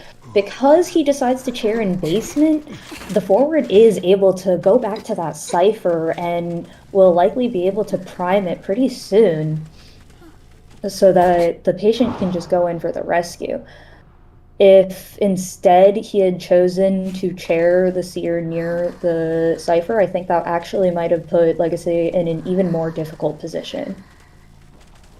Yeah, definitely. This gives them the opportunity to get that cipher primed, and of course it is not gonna be easy. This is a full presence sculptor at that basement, so having to escape from there, even though you get that cipher pop, it's not gonna be easy. It's definitely still anyone's game if it comes to that. They have their opportunity to make this a tie, but they have to play it really safe here. One mistake and it's all done. And sadly, this is kind of one of these mistakes. Taking that chip hit goes down to it, and now, of course, he does have that hook, so he can get out of there, but sadly not. It just wasn't enough, and now Seer is trapped in that basement. Yeah, it looks like the forward will get his gate open, so there's still going to be a one-man escape, but unfortunately, since that rescue had to be made without tide and the patient took a chip hit instead of a basic, they weren't able to get out of basement after that pop, and so it will result in only a one-man escape for Legacy and a three-man kill for Team Tickle. Yeah, that was quite unfortunate for Legacy, but beautiful job from John, utilizing that basement to the fullest of his ability, not letting either of the two escape, even with that cipher pop. Beautifully played. One-man escape for Legacy. This does give a lot of opportunity for Team Tickle to still get in some more points. However, on the other hand, Legacy, we do know they have some really strong hunters on their lineups, so it's not gonna be easy to get a draw out of that matchup. Yeah, so now it's up to Alien, I think, will be the one hunting for us today. So it's going to be up to him to get a four-man this first round on Leo's memory. Yeah, no, To indeed. see, If he like, can manage if- that 4-man, that would actually mean that Legacy is gonna take the first round already, which is definitely something you want. Especially in those first rounds where 4-man eliminations occur a lot. So that 1-man escape definitely gives the most opportunity to Legacy in that case. However, like I said, for Team Tickle, there is still opportunities to make this work too. If they can just get a draw out of this matchup, they will take this match. So it definitely is a Legacy's John favor, put Team but- Tickle. John put Team Tickle in a much better position now that the survivors only really have to tie to take the round. So I think they can be feeling a lot more comfortable, although not too comfortable because I'm sure Alien won't be giving them an easy time. As we No, all know, I'm he's a very quite strong sure hunter. about that too. I mean, we have already seen, of course, Team Tickle face off against Legacy, and however, Team Tickle did really well. Legacy was the one who came out on top, especially with those hunter matches. Alien is simply not someone to mess with. I mean, you could quite possibly say Alien is one of the strongest hunters, probably out there in the top 5 hunters in this server. Yeah, I mean, just look at his sculptor, or like in the past we've seen his Dream Witch 2, and then there's of course other hunters that Alien plays as well, which is gonna be really tough for Team Tickle to deal with. However, like I said, once again, it is not impossible. It's definitely not impossible. And they did pick Leo's memory, which is, I think, a strategy we recognize. Again, Leo's memory isn't a popular map usually. So, I mean, I think anyone knows we haven't practiced all that much on it, and it's an unusual pick, especially for a first round. So it'll be an interesting game. Alien does have some options. I may have some ideas of what he will do, but no spoilers. Oh wow, I'm really curious right now because I do remember, of course, in Call of the Abyss, Leo's memory was also chosen as a first map against Legacy. It was chosen by B4U because they had this strategy to counter mainly iAlien in that case. For obvious reasons, you do not want to give Alien the upper hand, so they decided to go with a map that is not very popular, in fact. And they really made it work, and it's really fun to see that other teams are now picking up that too. Yeah, I mean, it's definitely not unusual to pick a map to kind of counter other hunters. I mean, we've seen the Arms Factory pick against people's playing Wheel. That's also a popular pick, as it is a lot more difficult to control around all of the tight spaces in Arms Factory. Yeah, no, exactly. Even though, I mean, we've seen it with Fafa too. They still managed to make that work.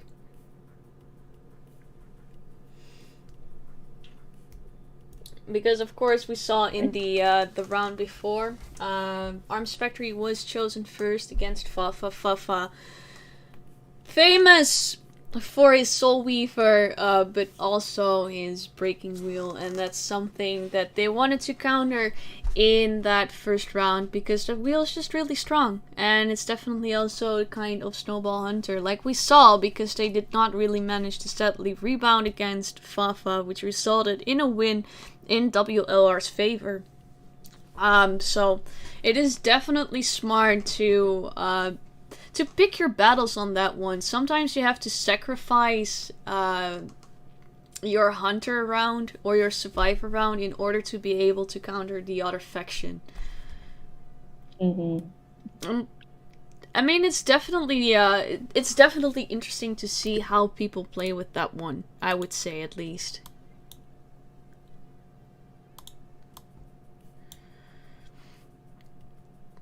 Also, let me just quickly check up on chat because I know once again it has been a relatively long stream, and thank you all for being here greatly. Appreciate everyone for sticking around until the second matchup. I know the first one was a bit delayed. Also, my apologies for stepping in and out. Like I said, I'm not really feeling my best, so I might step out later once again. Because it just happens to get sick and such. So yeah, I might drop out again. If that's the case, however, Juggy will likely take over from me, so that's gonna be really fun. But yeah, for now you'll have to do with me. Anyhow, you'll have to put up with me as well until then. And me as well until then. I mean, it's great having you around. It's honestly really fun having you around in here. We're also currently just waiting for the bands from the second match, for the second round, I mean. So please bear with us for a little bit, because I do see there's still some confusion going on between the Fusion and WLR matchup too. So they're trying to figure out a lot of stuff behind the scenes. So yeah, sorry for that. Please bear with us for a bit. We will go into another intermission right now, so we'll be right back.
Welcome everyone to the second round of the first half. So we will see Legacy Hunt against Team Tickle. Right now, of course, Team Tickle is in the lead with 3-1. But since it's only the first half, that doesn't say a lot. Anything can still happen. It really comes down to whether Alien is gonna four-man this round or not. Because honestly, that's just what it comes down to a lot in NAEU. What you see a lot is that Hunters four-man in their first round. So technically, the first team to get one survivor out of the gate is at a huge advantage over the other one. But at the same time, it doesn't have to say a lot, because we have also seen teams being very capable of drawing draws out of these matchups. So let's just get on to these character bans. First of all, we do see that the mechanic is gonna be banned, and I am just gonna let Win take it away from here. Right, so Alien did ban Mechanic as the first ban, so Team Tickle logged in Mercenary and Forward. Probably going for those rescuers to make sure they're really solid in that department. So Alien banned Seer after that, and they locked in Priestess and Psychologist. With the Psychologist, it is looking to me like they're expecting the Dream Witch here, but Alien did lock in Sculptor, and will be playing Sculptor against this team comp, which still isn't too weak. Psychologist is a pretty strong survivor against, I think, both. Of course, significantly stronger against Dream Witch, but still a strong character in general due to how much damage she can take. But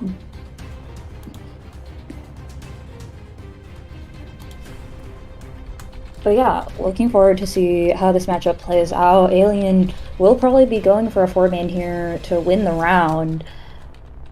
If he only three-mans, then it will be a tie overall, and well, the points will be tied, and then if he ties or loses, Team Tickle will be taking this round. Yeah, so currently we're just basically waiting for the custom to be set up, hence again why there is a little delay. I'm really sorry about all this, guys.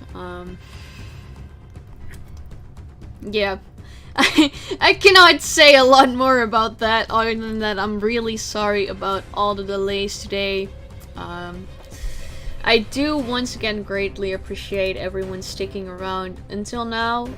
Basically what is going on right now is that Team Tickle is one survivor short, as one survivor has fallen asleep in their voice chat. The poor guy, I hope he's alright. That's why it's really important to rest up, get some water, and it's definitely something I'm gonna do after this as well, because after this match is over, Joggy will be taking over for me, like I said, but it shall be after this match. So then I will also or it seems like Joggy is actually ready right now. So in that case, we're just gonna wait for a little bit until Joggy is into this VC while we're still waiting for oh, it seems like I have the win rights. I did not see that. Okay, well, that's my bad. Well, in that case, let's just get everyone in and ready, and I'll just wait until Juggy is here before we can start this match. Luckily, the problem with the survivors has been solved on Team Tickle's side. Not sure if they managed to wake up whoever was asleep or that they just got in another player. But anyways, looks like they do have They do have their survivors.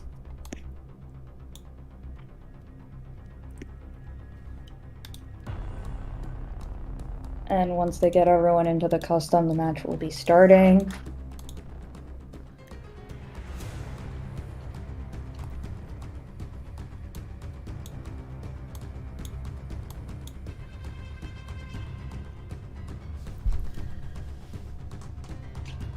Alright, so now that Joggy is here, welcome Joggy. Oh, Joggy just left again! Oh, Alright, he's here. alright. Oh yeah, I'm sorry for the technical difficulties. No problem. In that case, I will step out again, and I wish the two of you a lot of fun with commentating this match, and I hope to everyone who is viewing that all of you are having a great time, that you are enjoying these matches. Once again, apologies for all of the delays and such, but we will start shortly. Alright, so it looks like we are loading in. Everyone's got their locks. I'm very excited to see this matchup. We're gonna be seeing Sculptor from Alien, which is a very known sculptor on NAEU. Very good one. And what do you think about going Leos?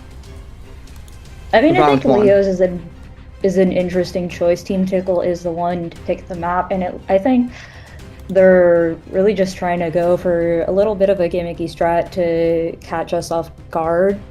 Mhm. You know, pull out something that Legacy's not very used to, and I mean, I can't say it didn't completely work on the survivors. I mean, it was a very, like, the survivors did lose the first round.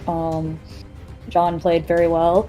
His Sculptor did get a 3-man elimination, so now Alien has to play on a map that he's not really used to. I think the idea that Team Tickle is going. I think the idea that Team Tickle is going on that Leos is a very spawn-dependent map. It can have Hunter favorite spawns and Survivor favorite spawns. And when you're facing such a top team as Legacy, you gotta have a luck on your side. So I think that's what they're going for. And we're gonna be seeing Sculptor spawning at Factory. Heading straight towards Moongate. Yeah, going towards that corner. Shit corner. Probably gonna find the Priestess first, almost immediately. It's a very difficult place to kite in. And so this is definitely a good start for Alien. That's true, but you also gotta remember that Priestess can take a hit and then try to transition towards Factory with 2 portals, which can be very difficult. Great mind game on Morningstar right now. And also a great portal. So far this isn't looking bad. He needs to try to take hit and push Factory at best. Oh, So he he's does getting take a stuck in hit shit right corner. here, and he is going towards Factory, but will he be able to make it? Alien doesn't have any statues right now, but looks like he was able to portal in, but it's gonna be a bit difficult kiting here. He's getting pushed around by the statues. Alien does still have another statue and gets that chip hit and blinks for the down. Oh yeah, blink here. Now Very I'm good questioning down though, from Alien here. will they even go for the rescue at this point? You might as well just sell, right? Because like everyone is just so far away. The only person that can really save is the Psychologist, but the Psychologist doesn't have fight, so that's probably not an option. In this situation, I think it is best for them not to go for the rescue at all, as they don't want to feed the Hunter presence, and all they need in this situation here is a tie. If they get a tie, they take this round. Going in for a rescue is a bit of a risky play, because they might. Oh, he's going for a stun. Wow, Inni makes that stun. That was insane. Wow, good job from the forward. Very long Throw a snowball. And a follow-up stun on top of that. Morningstar's in Factory now with basically 2 portals. Yeah, so now Alien is going to have to be chasing a Priestess in Factory, which will be a very difficult chase for him here. Factory is a very powerful kiting area in general, and especially when Oh no, Morningstar got mind-gamed! Wow! That could have been so huge for Morningstar. Yeah, amazing. That was Priestess and Factory, but Alien actually managed to down her with a simple mind game. Wow. That was phenomenal from Alien. The survivors are actually in a pretty good position right here because the forward was able to make that rescue without even getting hit. So he didn't feed presence, and Alien still is not full presence. And now they only have 2 more ciphers remaining. Oh, getting another rescue! So they did get another rescue up here, and if Morningstar can kite here, they'll be in a position for a win even. But that might be a little difficult. Because it is a sculptor and only 1 chip away from full presence. He does get that down right here. But the last looks like Alien is gonna getting worked on. Okay, so we see Alien sharing a chit corner. The cipher was just kinda Like, it looks good for both sides. It's very difficult to determine the who wins and who loses. It will all depend up to the second kite. Yeah, so right here, I mean, he's teleporting to the psychologist, it seems. Yeah, and due to that, due to her ability, she will be able to take 3 hits worth of damage. But it is a fully fed sculptor, so it'll be a very difficult kite right now. It looks like the mercenary is going back to Psychologist Cypher and forward starting a new one, but it is a completely new cipher for the forward in Factory where the Psychologist is kiting as well. So this may end up being a very difficult position for Team Tickle. Oh, looks like Alien is completely leaving the Psychologist. He really wants to try to push for the win. But if Team Tickle survivors will do a great mid game, this could be potentially a tie. Maybe even a dungeon escape with that many items. It will all depend up to the mid game. It looks like Alien is playing safe and going. He does have a down right build. Good stature right there on the forward. But the mercenary is starting a new cipher, so he's gonna want to get this down as quickly as possible before too much decoding progress can get done.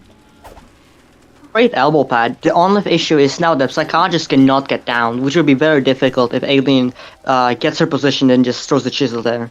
So as long as he downs the forward fast and then he finds the Psychologist, Alien could actually win this match though. However, the cipher is getting done pretty quickly.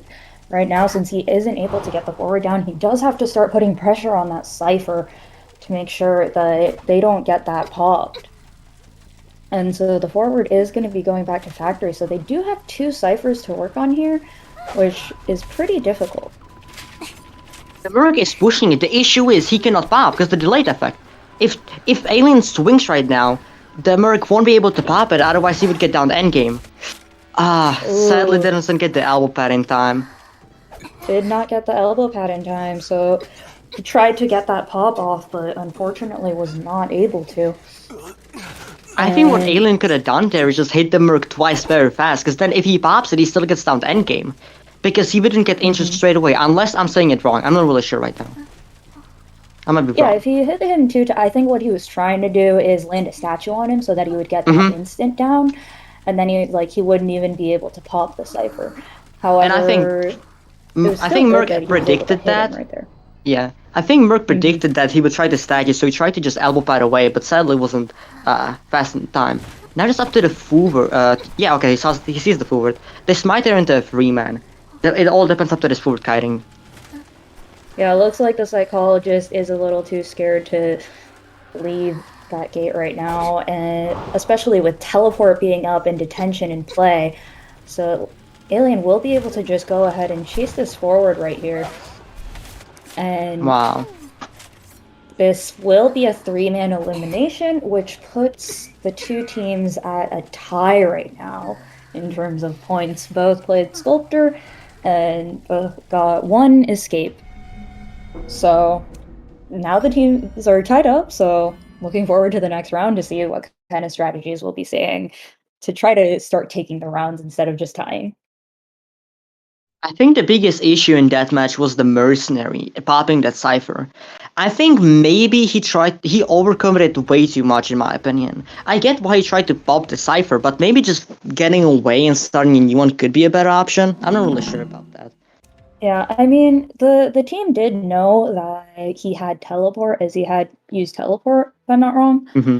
So since he used teleport, they know he's not going to be switching traits to abnormal or anything. So it's not a bad idea to leave that cipher for a little bit and just, take the time. Like the Merc can distract while the forward and psychologist heal up, kind of reset and put yourself like into a safer tie position. With that pop right there, it definitely would have been a pretty good play if the mercenary was able to elbow pad away and get distance and kite after that, and then they would have been able to tie. I'm pretty sure it would just depend on how long someone can kite.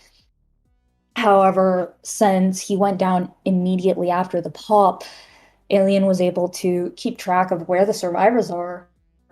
And with teleport up, he was able to put up enough pressure to get a 3-man elimination. I'm very excited to see what the teams will bring on in round 2. It's gonna be very interesting. Can I ask, was John hunting the first round? Mm-hmm. Okay, then we might expect Legacy to pick a bigger map to try to counter John's Bonbon, but at the same time we already saw John playing many other hunters, so you can't really know what he's gonna play. He could pull out a Percy, maybe, from what we know. Mm-hmm. I mean, what I expect here is Legacy survivors are relatively comfortable playing on many different maps at this point. I think they're more likely to just play into whatever Alien feels the most comfortable hunting on right now, whatever he chooses. It's very likely that Team Tickle will be banning the Sculptor for this next round. And so we'll see what Alien pulls out. He also has very many hunters under his belt that he can pull out. And I think right here, the survivors and hunters will all be trying to go for wins to try to take a win for the round. Yeah, so we see Legacy pick an Arms Factory. Mm-hmm. That leads me to think Alien might be trying to pull out Dream Witch round 2, possibly. Yeah, definitely possible. I mean, he has been playing Dream Witch and has been known for Dream Witch for a very long time as well. Mm-hmm. So I think, honestly, just from the picks, I'm gonna guess that if Team Tickle dies to Alien's Dream Witch, which is possible because Dream Witch is Die Hunter, then we might be seeing a round 2 be tied again, because once again, both Dream Witch and Bonbon are somewhat Die Hunters. So I think the biggest thing would be for the survivors right now. The survivors have to beat the Die Hunters and try to get as many points. So it looks like the survivors of Team Tickle are going to be playing first, so Alien will be hunting first.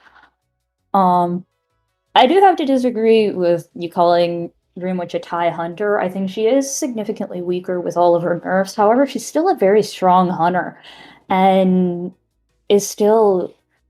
She has so much pressure under her that, like, she has so much pressure that she can still win matches a lot of the time if you put enough pressure up and play her correctly.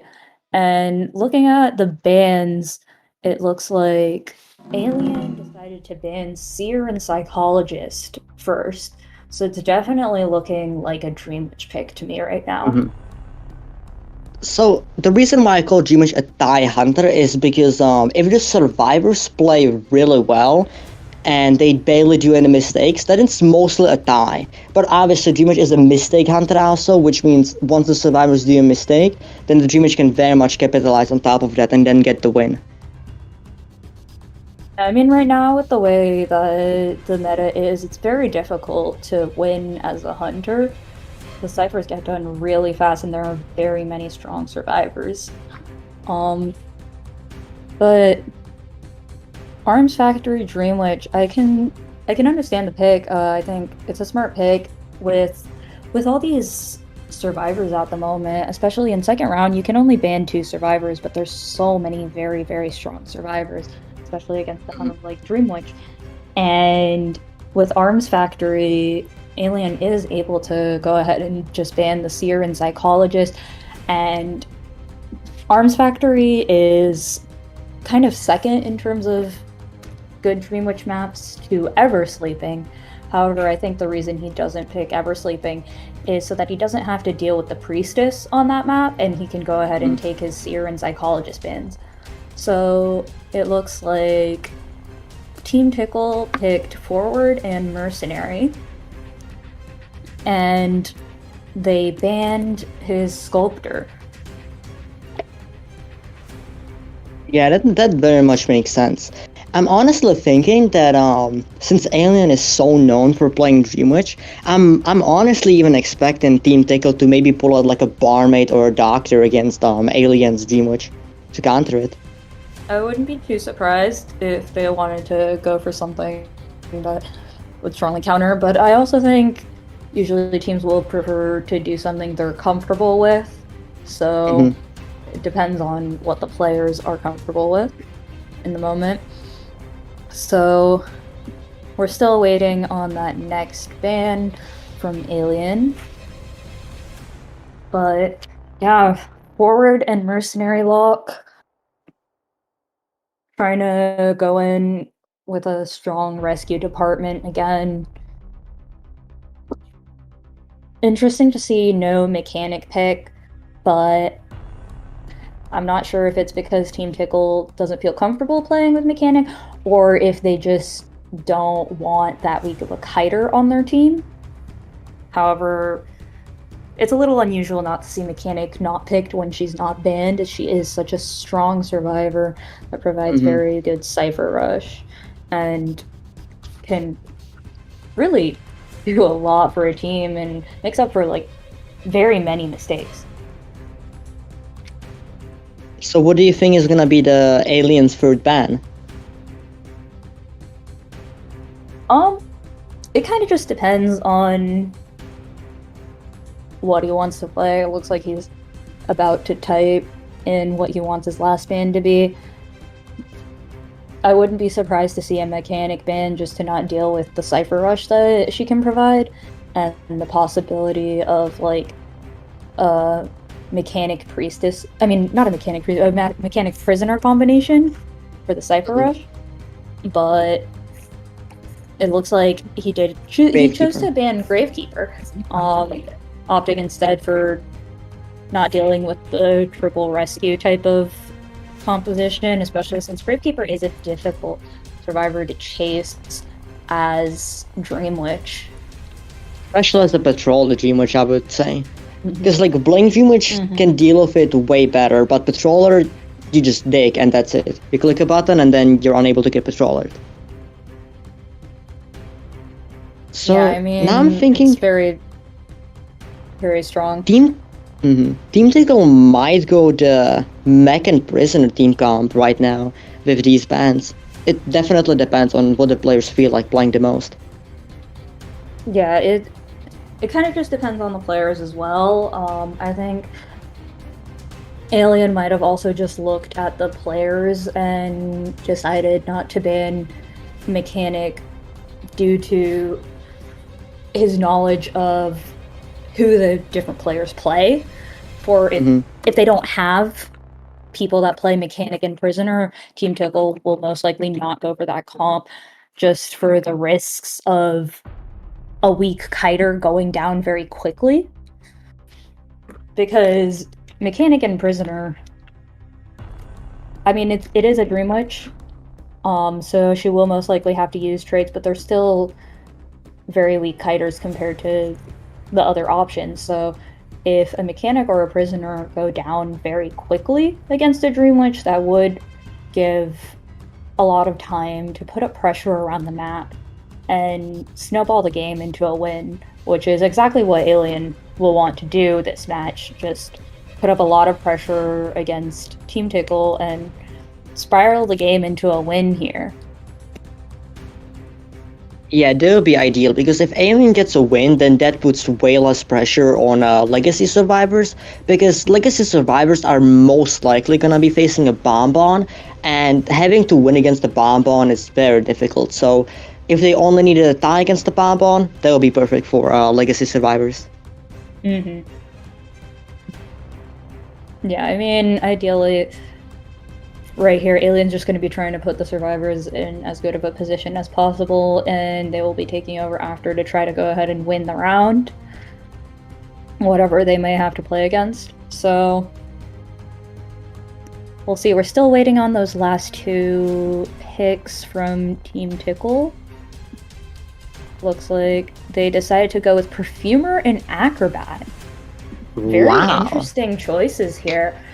Both are very strong kiters, and especially Acrobat, after his buff, is a very strong kiter. I mean, you know, that roll after he uses his bomb is very useful for dodging attacks and all kinds of stuff.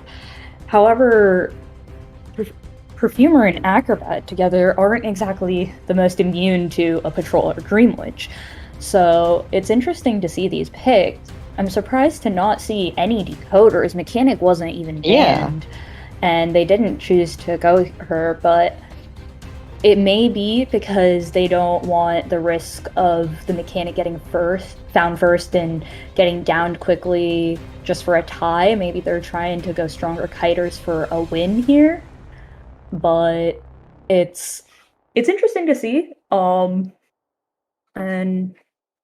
I mean, I guess we'll see how it plays out. I'm still very surprised by Perf and Acrobat. I could understand one of them if it's like a specialty for the player, but but together it's a little weird because you have two rescuers, which is fine, but then the decoding is a little bit like iffy. Like, they can obviously guide, but how can they kind of patrol the Dream Witch? Like, listen, Acrobat abilities and Perf abilities can help you from getting sandwiched against a Dream Witch.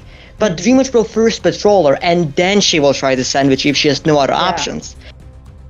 And those characters can't even rebound. It's not like a, let's say, psychologist or something, or a magician, that can rebound after getting saved. Which means you just die to two patrollers, and then you will basically keep getting farmed on chairs unless the forward does something. So seeing both of them is very interesting and questionable, but the players know the best. If they have a top Perf and Acrobat player, I'm sure they can make it work out.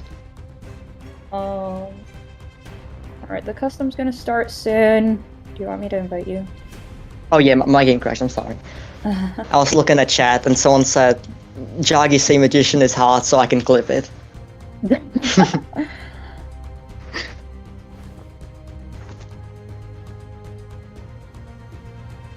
And I'm not looking at Discord right now, but did Alien already confirm what Hunter he will play? Alright, it looks like he's gonna be playing Axe Boy instead of the expected Dream Witch. I'm looking forward to seeing this. Alien has been playing some Axe Boy recently, and I think has proved to us at least that he's still a strong hunter, and I think he will be trying to prove that here once again. So no Dream Witch here. And instead we will be seeing the Axe Boy against the Perfumer and Acrobat. And that's very interesting. Looking forward to it. I know there's a very powerful hunter and can still definitely work quite well against this team. Could you invite me, please? Also, yeah, I agree. Acrobat's a very good hunter, but from like IVL, IVC, and stuff like that, we've been mostly seeing Expo in like round 3 max, like round 3, round 4, round 5. But round 2 Expo is very interesting. I think maybe Alan is trying to like mind game Team Tickle in a way that since he's so known for his Dream Witch, they might have practiced for his Dream Witch a lot, but they maybe like forgot about his Expo, so that's why he's going it. I'm not really sure. I mean, again, since Alien did have many options, I think he went for bands that will give him different possibilities, like, of what to do. I mean, with the Seer and Psychologist band, those are bands that are good for both Dream Witch and Axe Boy. And as a result, he was able to get out a comp that he's comfortable playing Axe Boy against. And I think due to some of their fears of, you know, playing Mechanic and Prisoner and things like that, he went ahead and was able to kind of like put them into a bit of an uncomfortable position and force out the characters like Acrobat and Perfumer, who are still strong survivors, but a little unexpected. So I think the reason why Alien picked Expo is definitely because they didn't have a decoder. I think Team Tickle did not pick decoder because they were expecting a G-Much and they wanted a very strong chase, I think. But then Alien saw it like, hey, you don't have a mechanic? Cool, I'm not gonna play G-Much anyway then. It's basically like Alien got 4 bans because Priestess was not picked and Mechanic was not picked. So it's basically like getting 4 bans right now. We're seeing deep runes. It's a pretty good spawn. Yeah, Arms Factory kind of automatically usually eliminates the Priestess pick from the equation, which is why it's a very convenient map to play on. And it looks like he did find the Acrobat first and will be going after this chase first of all. It's a very interesting route. You mostly see hunters going... it's also confined. We mostly see hunters going towards a factory or middle, but the fact that the Alien unexpectedly rotated towards Shack means the Echo tried to counter rotate, but yeah, he ran into him. Like he's just trying to get a fireball there and avoiding going through that mud bomb that the Acrobat placed. Was unable to get that fireball, but was able to wait out that mud bomb and does have confined space. It looks like he's running an up-down build on Export. Blink. Very good bounce from the Acrobat, but I think it may be a little misplaced. No, it was actually perfectly done. Wow. Yeah, he's doing a very good job. I think this bomb maybe didn't need to be used, but I'm not sure. But yeah, this is a very good job. The only issue is you have 2 fireballs flying around you. Good dodge from the Acrobat. Can you get to the pallet in time? I'm not really sure. And it looks like he does get a hit right here. And now it will be up to keeping distance to avoid the blink right now. It looks like the Acrobat is out of bombs at the moment. Not sure how much longer. For a speed boost? Ooh. I guess a terror shock. He did just get his red bomb, but unfortunately for the Acrobat, he did get hit over that window before he was able to use it. So it was still pretty good though. 2 ciphers up, and now it's up to Aliens camping, seeing if he can stuff a rescue here or pull something off, because they do have quite a few ciphers. They're going to... It looks like the Mercenary is going to be starting a new cipher. Wow, gets a stun. That was half of football also. Yeah, the actor can also rebound with this maybe. Oh, does not get the mind game time. And he cannot blink because he has a ball ready. He has to jump over it. Right. Now he's gonna force out the blink. Oh wait, he can't blink! The red blink because of the This fireball. Is so good from the Acrobat, wow. Yeah, the Acrobat's doing a very good job here, doing a pretty good rebound kite. And they're now down to the last 2 ciphers. Both are getting worked on. Does get this down right here. But the Forward and Mercenary were decoding the last cipher together, and the Perfumer's on another one. So these last 2 ciphers are getting done. And it looks like Alien's trying to take the Acrobat over towards the Shack cipher so that he can pressure the decoding some more. Oh, Alien has Giant Claw, which means the struggle speed is way slower. So the thing with Expo is you have the ability to chair wherever you want. And with Giant Claw plus the Restful Road, Alien charged right on top of the 2 ciphers. This was looking like a win for Team Tickle, but the fact that he died on the ciphers thanks to Alien's Restful Road and Big Cloud, whatever it's called, means it can turn to a tie, possibly even worse, depending how his mid game goes. The good thing for Team Tickle is that Acrobat got lost. Yeah, so Alien is no longer chasing the Acrobat, and he's able to escape and get away, and will probably end up starting another cipher instead. Yeah, it looks like he's starting Sandbag, and Alien really has to commit to these 2 ciphers here and try to not let them get popped. But because of that, he now has to just stick here and chase this Perfumer. Perfume, wow. The issue is all the belts are dropped down. Oh, which actually makes the vaulting time nice. they're healing right now. Alien took a big risk by leaving that acrobat. He was basically saying, "Hey, I'm gonna win this game, okay?" So like he's putting himself in a position where it's gonna be he either loses or he wins. He doesn't really want to get a tie. Good perfume. And great perfume, wow. Alien has to get a very fast down right now if he wants to still have a chance of winning or tying.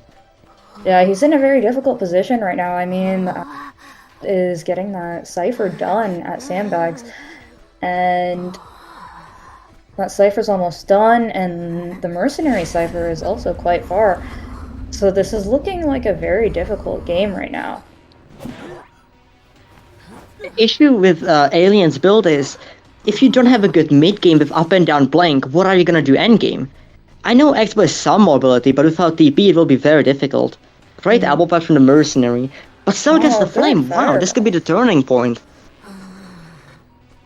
But still quite difficult here because there is another cipher deep in Sandbags that it looks like the forward will be starting, while the other two at Shack are very far, so he can't really leave them. So at this point, it's still a very difficult position for Alien right here. I mean, he doesn't have all that much room to work with. He can't leave those ciphers too far. The moment he sees them moving, he's going to have to leave the perfumer who's across the map from him, from the ciphers that are being decoded. I think Alien wanted to blink terror shock that perfumer there, but I think he didn't have fast enough reaction time, or maybe he just changed his mind. The issue right now is X-Boy has 0 trees. If he goes into endgame with 0 trees, he might even get format, honestly. X-Boy without trees is worse than a Hallamber. It's like a smiley face without his dash. He has bad hitbox, and yeah, it can be very difficult for him. It looks like the Cypher's already primed. Wow. And Alien doesn't have any trees. Oh wait, he got a tree now. That's very important for endgame. But he's gonna be trying to be patient and only snipe with fireballs. Oh, the forward didn't make the stun just in time. It would be very good if he does. Yeah. Wow, he gets the down. He needs to pick up now. He needs to instantly pick up. Good. Like but now, what do you do with it? I think he's just gonna slug trying to bleed him out. I'm honestly not sure. It looks like he's trying to get a hit here. The forward does have increased struggle speed. And the Cypher is primed, so now it's a very difficult position for these survivors. I mean, for Alien, and the survivors are... Perfumer is going to the gate. He is playing up-down blink, so he won't be able to get to that gate quickly, and the perfume... If they do pop the Cypher, the Perfumer will be opening that gate very quickly. I'm honestly lost. I have no clue what Alien can do to turn this around. He will have to down someone very fast endgame, and then try to get to the arcade the restful road. It's gonna be very difficult. They cannot pop now because of the Merc. That was actually a very smart play. Very good play right there. I mean, but now once again the Merc did reach half, so they can pop the Cypher now. And so once again, he's just going to try to get a fireball on that. Oh, gets the hit. The survivor's got a little impatient, but still. Immediately after that pop, so now he actually has a bit of room to work with. He can share this acrobat. The bomb. Dead on chair, and he has blink. Will he be able to find another survivor to down fast enough? I don't think that's fast enough. He doesn't have teleport. With no teleport, Team Tickle just freemaned Alien's exploit. Wow. Now Team Tickle's looking in a great spot because it's gonna be most likely a bomb on round 2. Wow. The acrobat did an amazing job kiting. The bombs and I think that was wow, insane. I think the biggest turning point is Alien got so greedy for the freeman that it cost him losing the acrobat. Which means then they could heal up, and it's basically like he never got shared or something. That was so insane. Wow.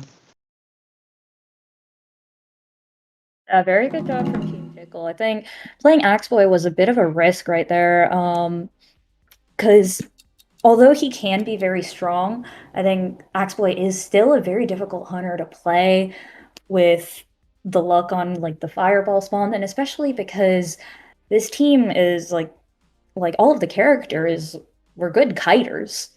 I mean, like Acrobat is a very strong kiter, Perfumer as well, Mercenary and Forward are rescuers, and as such, always difficult to chase. And so it was definitely a bit of a risk to go Axe Boy against this team comp, and that end game was just quite difficult for him because of both the build and just the situation he was in. And since he wanted to pressure those ciphers, but as a result was able to like let the acrobat get away. And so that really put him in kind of like one of those 4-man or no man situations. He got the acrobat down, but unfortunately did still lose the game. It was either a win or a loss at that point. Wow, I'm still shocked about that game. I thought that Acrobat and Perfumer won't work out, but I got proven wrong. Both of them did very well. The Acrobat maximized Acrobat's potential and kited for an extremely long amount of time against one of the best hunters on NAE, which is very impressive.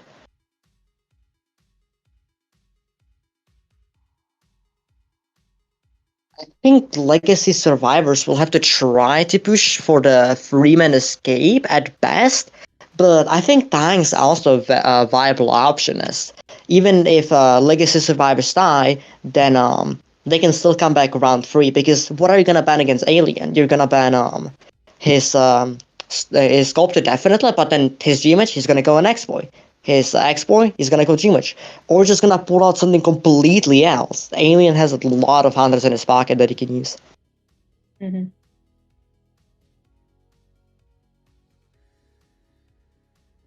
Indica's looking at a pretty good spot right now.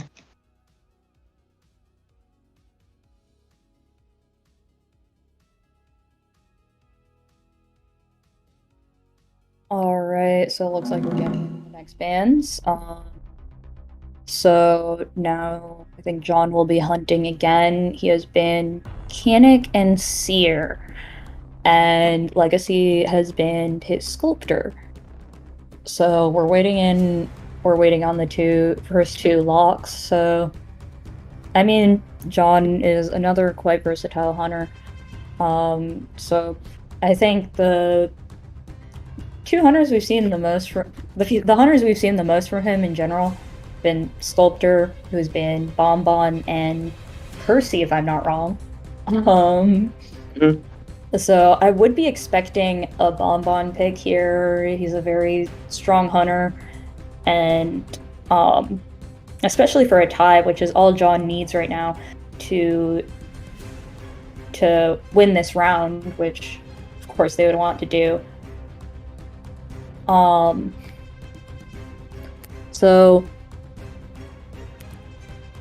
yeah, I will be expecting the Bonbon pick, and I'm sure Legacy will be as well, and might be trying to prepare to go for a winning comp against something like a Bonbon. So we'll see if they'll be doing that, and if John does pick Bonbon, or if he picks some other hunter, or what the different strategies are, I guess. Honestly, I know it might sound dumb right now, but I have a feeling John's gonna go Hellumber. I don't know why, I just have a feeling like that. It would be great seeing another Hellumber game. I mean, it's possible, After all, he's a top Emperor on our server, so yeah, there's a chance. So it looks like Legacy is going to be locking in Mercenary and Forward for the first two picks. Very safe picks against pretty much any hunter. I mean, Mercenary and Forward both can kite and rescue very well. Forward's harassment is very strong, especially when you're going for a win for the round, which I think Legacy will be going for a win to tie out the round at least, and a 4-man to win. But that will be very difficult, especially if it's a hunter like a Bonbon, who has both strong chase and very strong camping. So we're waiting on the next ban. With Arms Factory, I mean, again, there's so many strong survivors. There's lots of options. The thing with survivors is that you have the same S tiers and you have the same S tier survivors for many seasons, but the A tier survivors changed so much. You had Anto, you had Gord, you had Prisoner, you had Grape, you had Walding, you had Embalmer. The A tier characters changes a lot, so there's just so many viable survivors, but just barely any viable hunters for tournaments. I'm a little confused, my bad, but like seeing the, I just realized that he did ban Seer, which does make the Bonbon pick a little more unlikely. Because I mean, Bonbon is a pretty strong counter to Seer. It's not like I haven't seen Bonbons that ban Seer, mostly in rank, but it's definitely a very unusual ban. Especially when there are much better bans for Bonbon. I mean, Forward and Mercenary are very strong against him, so I won't be surprised to see him pulling out a different hunter. I don't know if he will be pulling out something like Percy or maybe Photographer. I think he used to play Photographer, but also, as you said, there's the option of Hellember, who's also a very strong camper, however, much weaker in chase than most other hunters. So it will be interesting to see what hunter John might be pulling out here, and I am not quite expecting the Bonbon as much, realizing these bans. My bad. Honestly, I'm very confused. Team Tickle is such an unpredictable team, it's insane. They just go Perf and Acro Brown 2 like it's nothing, and now they're just gonna ban Max Seer and Prisoner when the hunter is known for Bonbon. Personally, I have no clue what he will play, and honestly, I think Legacy might be having a little bit of a hard time also, as they don't really know what last two survivors they should pick. Because, do you think he would go Percy? Because, like, he's good with Percy. He's been top 1 before from what I know. But going Percy on arms against a Legacy when you need a tie could be very difficult, because Percy can get Freeman very easily. I think it's very unlikely that he would go Percy. He's a very risky hunter, and it's just the way his playstyle works. I mean, endgame, there's very, very little you can do to win a game, especially if you're downing people that haven't been down before. Like, people can just sit on dungeon or literally like open the gate in front of you and then just take a hit right there and crawl out, you know? Mm-hmm. Looks like they locked in Prospector and Postman, both two very good kiters. So, and he is playing Percy, which I think is interesting. I mean, that's gonna be kind of difficult for John. I think it's a very risky pick, because right now all you want is a tie, you know? But at the same time, I mean, if he's confident in this hunter and being able to get like relatively quick downs, yeah, then that's pretty good. But however, Percy is a very risky hunter, as because of his mechanic of just slugging survivors, not being able to pick anyone up, it will put him in a very difficult position if he does get kited. And even if you get your first down, you are not guaranteed a tie, even with detention, as, for example, someone can just die on top of the dungeon and escape through that. When you look at the bans, though, they definitely make sense, because I was wondering, if you're going Bonbon, why wouldn't you ban Forward as your second ban, so we kind of like stun on shit and stuff like that, especially if you have both Alex and Green, very good forwards, both on the same team. But yeah, it makes sense. You would ban Seam and Percy and Prisoner and Mechanic as a Percy. That makes sense, yeah, but still a very questionable pick.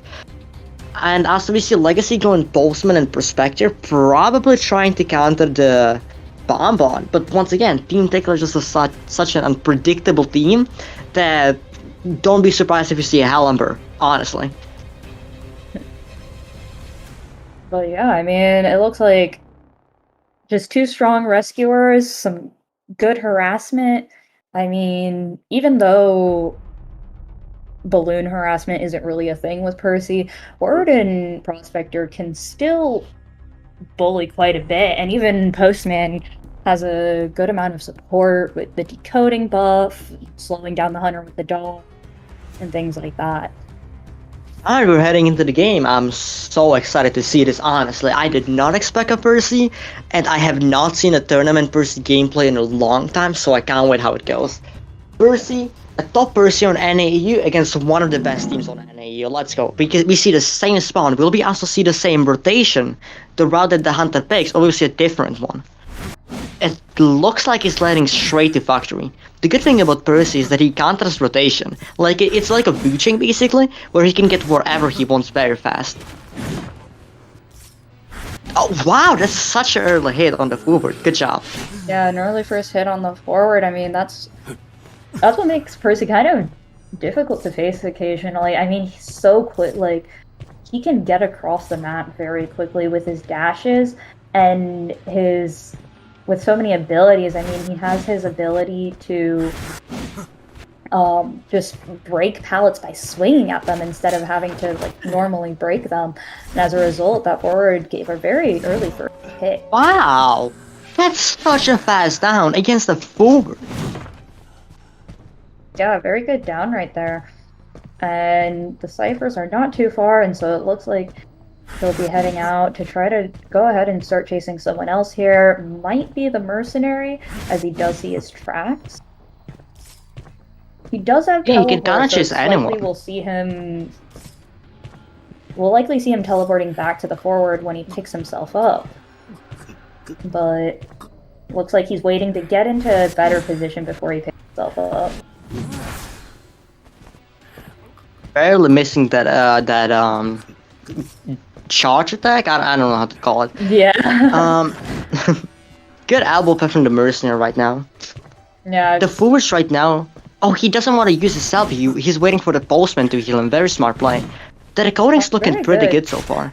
He did crawl towards the postman to get away from the factory cipher and get into a better kiting position for himself. And he will be able to just pick himself up next. Now this really depends up to the forward's guide. It has to be pretty long.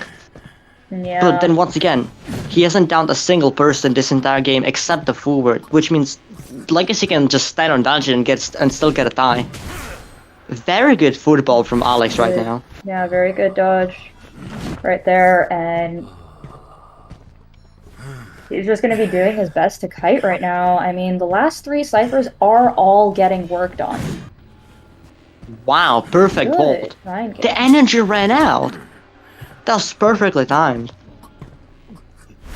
And now you see the issue with Percy. There's a chance for Legacy to even 4-man escape if they play well enough in game.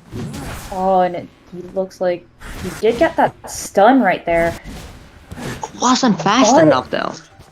I don't think he realized he wasn't sure if he got that stun, and so he just dashed to him, and as a result, with forward's very fast vaulting speed, he was able to just dodge that. The thing is though, he knew that he hit it because he heard the sound, but he wasn't 50 energy, which means he could only do the slam once. Couldn't do it twice. Alright. The Cyber's 80. This could be a 4-man escape for Legacy. Wow. Yeah, the postman's here supporting, he's body blocking, and he's gonna be soon to try to... Wow, that was a phenomenal stun. Very good stun right there. Getting the forward down They popped again. it. They do pop the cipher. She's gonna be able to kill the postman here.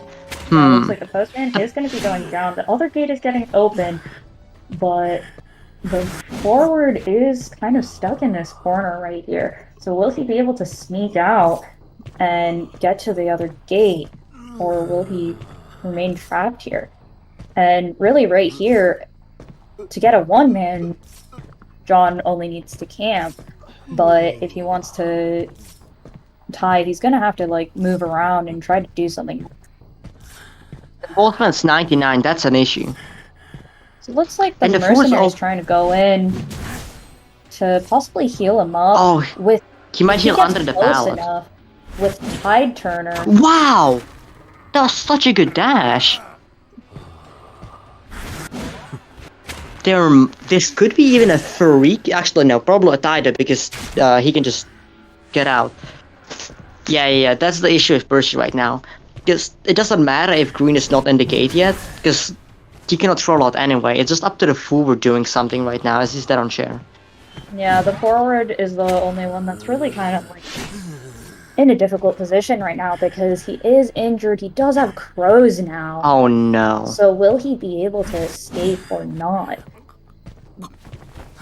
If looks like John he does can know where die from is. this position, that would be insane. It's not even close. This actually looks like a tie for John with Percy. After that's... Wow. So John started out with a phenomenal early game on the very fast down on the forward, but then he was struggling a little bit. But now coming back in the end game against Legacy, getting the tie, making Team Tickle win round 2 is absolutely insane.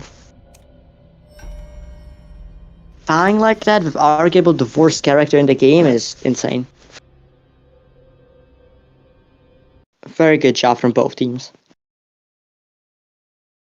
Very good job. I mean, they really did. They played quite strong, especially like with that rebound kite and the support. However, after that pop with the postman going down so soon and the Percy just kind of staying on top of him to secure that he can't like just pick himself up.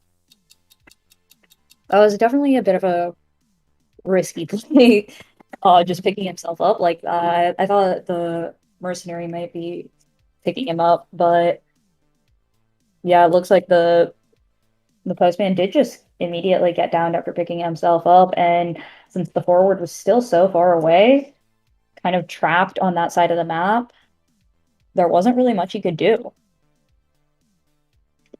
Alright, I will be going now, and I think Dazamu will be switching with me, but it was great commentating over these couple matches. I had a lot of fun, and hopefully my commentating wasn't that bad. And yeah, I can't wait. I will still be watching the matches, and I can't wait to see how they will end out. Good luck to both teams, and yeah, thanks for commentating with me. See ya. Yeah, see ya.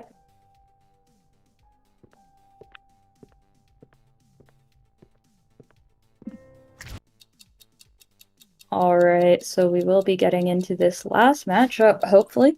Who knows? I mean, well, okay, the first round was a tie. This one was in Team Tickle's favor, so now it's possibly the last matchup, possibly not. Kind of depends on how it goes. Yeah, this is, I mean, I don't see any reason why this wouldn't be the last matchup, because, like, as we saw with, like, the round before, they played it out really evenly, but right now we do have a team that is in the lead, which is Team Tickle. However, on the other hand, of course, there is still the possibility of it being a draw, but looking at the score, it is very close, but it is quite different from several teams being like completely tied out score-wise. So I would definitely assume here that this is going to be the final matchup. However, I have to just wait and see for a second if we will actually play this on stream.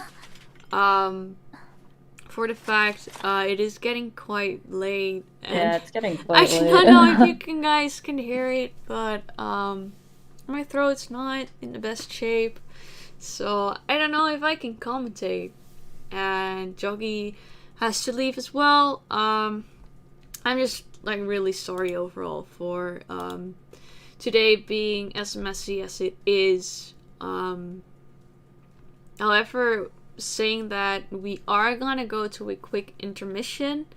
We will be back in hopefully just a few minutes, so please bear with us.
Hello, everyone. Welcome back. We're going into the third round now. I will be joined by Eli commenting with me. What's up, guys? Glad to be here. Legacy won the coin toss and picked Ever Sleeping, and we're getting into the bans now. It's a very exciting matchup so far.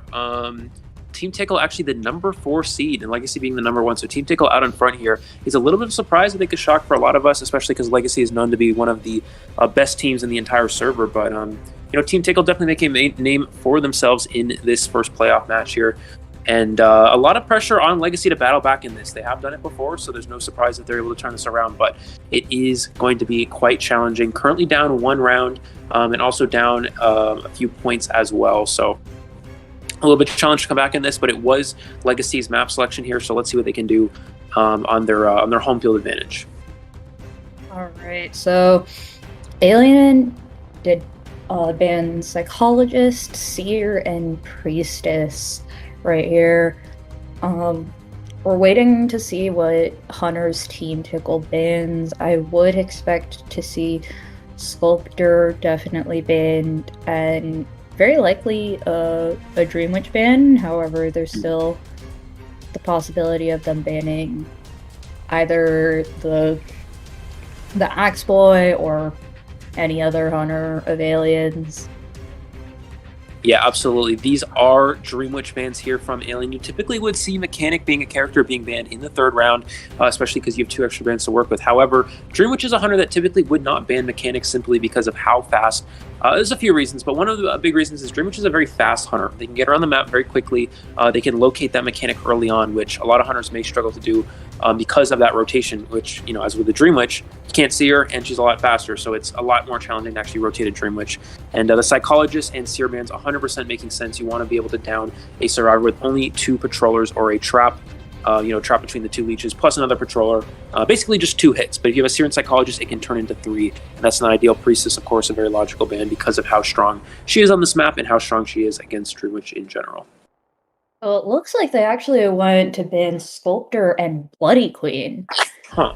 A little bit surprising to see the Bloody Queen ban right here. I mean, ideally, if Team Tickle ties out both of these rounds, they would be taking the win. So it's interesting to see them banning Bloody Queen, who is known just to be a tie farm, and especially over Dream Witch, which is one of Alien's very strong hunters.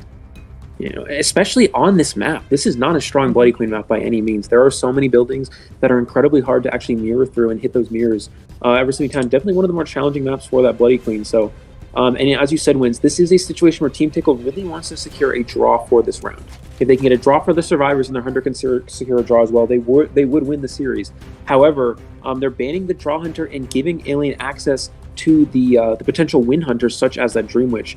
And that's again very huge surprise here. It looks like we're gonna have Forward and Mercenary locked in for the survivor side, which does indicate they are preparing for that Dream Witch with those 2 characters. Forward very good against Dream Witch, creating a lot of pressure, forcing the Dream Witch to potentially camp with 2 leeches instead of typically going for that Cypher pressure, which they'd love to be able to do so. And Mercenary, just a good rescuer in general, because you can always go for 2 rescues at any point against a Dream Witch because you can take that extra hit. Interesting ban coming in here from Alien with the Acrobat ban. Kind of interesting, but at the same time, I can kind of understand why. I mean, map, when you think about it, like with all these narrow alleyways, ways that an Acrobat can force you into following you through with a bomb, and as a result can kite very well.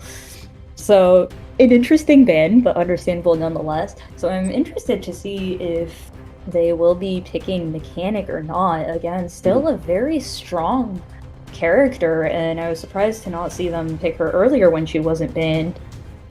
So we'll see if they pick her this time around or not. Absolutely, yeah. And I think if they're going for against a Dream Witch, they really want to choose. The most logical choice would be, again, if they're expecting Dream Witch, the most logical choice would be that Prisoner and Mechanic. Go for a double Cypher Rush. That is a very common team comp. We see, they're going in Balmer against Impatient. I don't know what's going on. This is a huge surprise. It's an interesting comp. I think they might be expecting the Axe Boy again. Possibly. Yeah. Or a Bonbon, potentially. But, it yeah, seems the unlikely Axe with those Boy or the bans. Bonbon. I mean, again, Alien has many options. Yeah. So... We'll see what it is. I just feel like they're giving Alien too much of a window to play Dream Witch here. I think the idea behind this team comp is, okay, I'm going to play two characters that are fairly strong against Bonbon, being that the Embalmer, of course, very strong against Bonbon. Patience probably not too bad of a cutter against Bonbon as well. And then you look at the Forward and the Mercenary, both characters that are strong against Dream Witch. So they're trying to play two characters of each that go against both these hunters. However, going Patient and Embalmer just seems... At least the Embalmer seems very weak against something like Dream Witch, especially if that Embalmer is leeched. There's no way to really escape the Dream Witch. And Patient, just not a very strong character in general. There are better characters out there. So, and yeah, it is Dream Witch from Alien. This is exactly what we expected. I don't think Mercenary and Forward by themselves will be enough. So this Embalmer and Patient will have to play very, better than they usually would have to against other types of hunters. Patient is a very good survivor. I mean, his kiting can be very, very strong with that hook, getting a lot of distance. And Embalmer's also quite a strong survivor, especially if he's downed, he doesn't require a rescue from he doesn't need anyone to waste time going to rescue him, as he can just coven across the map. However, Dream Witch, I mean, with a leech on him, can counter that quite well. Absolutely. So it's a little interesting to see this team comp. It could really go any way. I mean, I think ideally, as a Dream Witch, he'll be hoping to get a quick down on the Embalmer or Patient. Probably the Embalmer, usually. That's the one with the least kiting ability on this team. But we'll see. Yeah, and again, another reason why not only can Embalmer instantly get refound with that leech, after using that coffin. The biggest issue with Embalmer, again, is you're looking at this team comp, Embalmer, a weak kiter in comparison to the rest of this comp, and Dream Witch, one of those hunters that can actually find, spot out an individual character early in the game because of how fast they are and how much pressure they can create in getting around the map, and again, how hard it is to rotate a Dream Witch. So that can be a downside, and again, playing Mechanic might have been a little bit better. Mechanic, very, very strong against something like Bonbon, so it would have had sort of the same effect. Of course, a different type of effect in terms of Cypher Rush, however, still very effective against Bonbon. Whereas Mechanic also would have been strong against Dream Witch, because if you force that main body to go down, then you still have that bot in play to promote that Cypher Rush. Well, I guess we'll see how this plays out. I mean, again, interesting to see Team Tickle never really using a Mechanic strat right now. Yep. It may be just because they don't have their main Mechanic player right now. But also maybe they just prefer trying these other strats to not really risk the Mechanic going down quickly, although I think most of the time that still can result in a tie just because of her bot. Yeah. I mean, she is a very, very strong survivor. There's a reason that almost every hunter does end up banning Mechanic. Yeah, and going back to what you're talking about with that Mechanic not being available, the Mechanic player not being available, that could definitely be the case. As we saw, actually with my team Fusion competing last week, I was forced to play Mechanic because our Mechanic player was not there, and I don't think anybody wants to see that happen again. So that could definitely be what is causing this team to go with a different character besides the Mechanic. Although I still think it would have been extremely valuable, especially against if they are preparing for a Dream Witch. Mechanic doesn't take a lot of. In terms of kiting skills, it's not too hard to kite a Dream Witch as Mechanic. If anything, Mechanic's not too bad because of her slow pallet breaking speed. She can counter this patrol. Slow pallet throwing speed. She can counter the patrollers a little bit easier than certain characters. So we're going to see the Dream Witch spawn at Graveyard Gate. Key spawn being this Dancing Geisha, immediately heading towards the Forward, and the Patient here as well. So this is not too bad of a find. Definitely one of the characters that Alien wouldn't mind chasing, and he's going to go ahead and immediately reach this character. He is running Patroller for a bit of a easier chase. Ooh, gets a hit very early with that leech. Just going ahead and taking that leech hit really quickly. And his Patroller on his main body is up, so I won't be too surprised to see him trying to use that soon here to just get a very quick down on the Patient if possible. However, he is in a very good kiting area. I mean, Corner House is quite strong. Can he get this hit here? This would be big. Gets the Ooh. down. Drop hit, no attack recovery. He has access to basement if he wants to push that as well. Also pressuring the Mercenary Cypher Machine, which, again, very strong. He's really going to push for this basement. This is a long chair here for Alien. He has to go all the way around the building. Is he able to make it? It looks like he is able to do so. He's going to be able to leech this patient as well and use it to potentially pressure the Mercenary, but maybe he won't go for a leech here. Huh. Interesting. Maybe possibly just bring the spawn out of basement as well. That could be the case. Yeah, it looks like he is bringing the spawn out of basement, pressuring this Mercenary, not just giving him a free save right now. He doesn't have any leeches out, but he is just ready to make this a difficult rescue. It looks like he is going to be able to get that right before half, but it's unlikely to get out of this without either of them getting double hit. Yep. However, both of them do have abilities for that. Ooh, Mercenary needs to elbow pad pass here. He cannot afford to get double hit. If you go to get double hit against a Dream Witch as a Mercenary, that creates a situation where the Mercenary gets leeched and they can share 2 survivors at once. But it looks like not able to get that second hit on the Merc here. And again, Alien has not taken any opportunity to go ahead and leech survivors, which means he's really just sitting there kind of burning his leech ability. He could be getting multiple leeches into play here, but now finally taking the opportunity to put some more pressure on the map. However, that forward Cypher is done. He did get all of Merc's elbow pads out, so he did open a chest, and he's now healing himself with a bot. We are going to be seeing the Patroller now. Oh, uses the Patroller to block the stun. Very intelligent play there from Alien, and he's going to be able to try to force this rescue, or try to prevent this rescue. No executing, going to go straight in for the hit there. Just going to take that guaranteed hit, possibly. Patient messing up a little bit there, unfortunately, is able to get the vault off in time. It looks like they're just stuck in a mind game here, like all these pallets are dropped, but ooh, good stun from the forward, but unfortunately the patient did still vault, and so he does get the down right there. Now there are 2 ciphers remaining. One of them, the Merc Cypher, is around 50%, so it's quite far. However, the last one has yet to be started. Yeah, no, Forward made a very good play there going for that stun. That would have actually kept the patient alive, but it looks like maybe a little lack of communication. Forward possibly not, letting them know they're going for that stun because he did go ahead and vault, predicting the leech would still be there. Oh, Mercenary has crows. I'm not sure how that happened. Mercenary's been around the map for a while, so possibly just not being able to find a Cypher Machine for a little bit here, maybe going for a chest search as well, but he doesn't have an item, and he's just going to give up a free hit, which is really good for Alien. Hunt kicking in, catching him up to the Mercenary, and looks like he's going to opt to just go for the Cyphers now, wanting to let them decode. He does have Patroller right here and forward. Oh, but the spawn is out of range. I don't think the spawn followed him. The spawn did not follow him, so now he will have to go ahead and put a leech on this forward. However, he does likely have trait switch, so if he doesn't get this down with the Patroller, it's very possible that he might switch to Blink to get it down here. Or he will just opt to continue to pressure the Cyphers and not really ease up on the pressure in this game. Yeah, a little bit of an unfortunate misstep from Alien, not acknowledging that the spawn follower was not following the main body, which makes things a little bit more challenging. He's going to go ahead and bring the spawn follower to this Graveyard Cypher, trying to pressure this Embalmer off of this. He's going to go for another Patroller here and try to get this down. Embalmer is in a not too bad of a position to potentially kite out a Patroller. It only has, it has the limited bites because it's already been used once, and there are quite a bit of pallets for him to potentially kite with here. So let's see what this Embalmer is able to do. Going to use the forward's leash as well to push him off of that corner house Cypher. These survivors really need to de-leash that forward before they continue to decode. Yeah, it looks like the forward's going to be de-leaching. That Cypher's almost done, and the Graveyard Cypher is far. But at this point, the survivors are in a bit of a difficult position, but at the same time, they do have the Cyphers that they need for this game.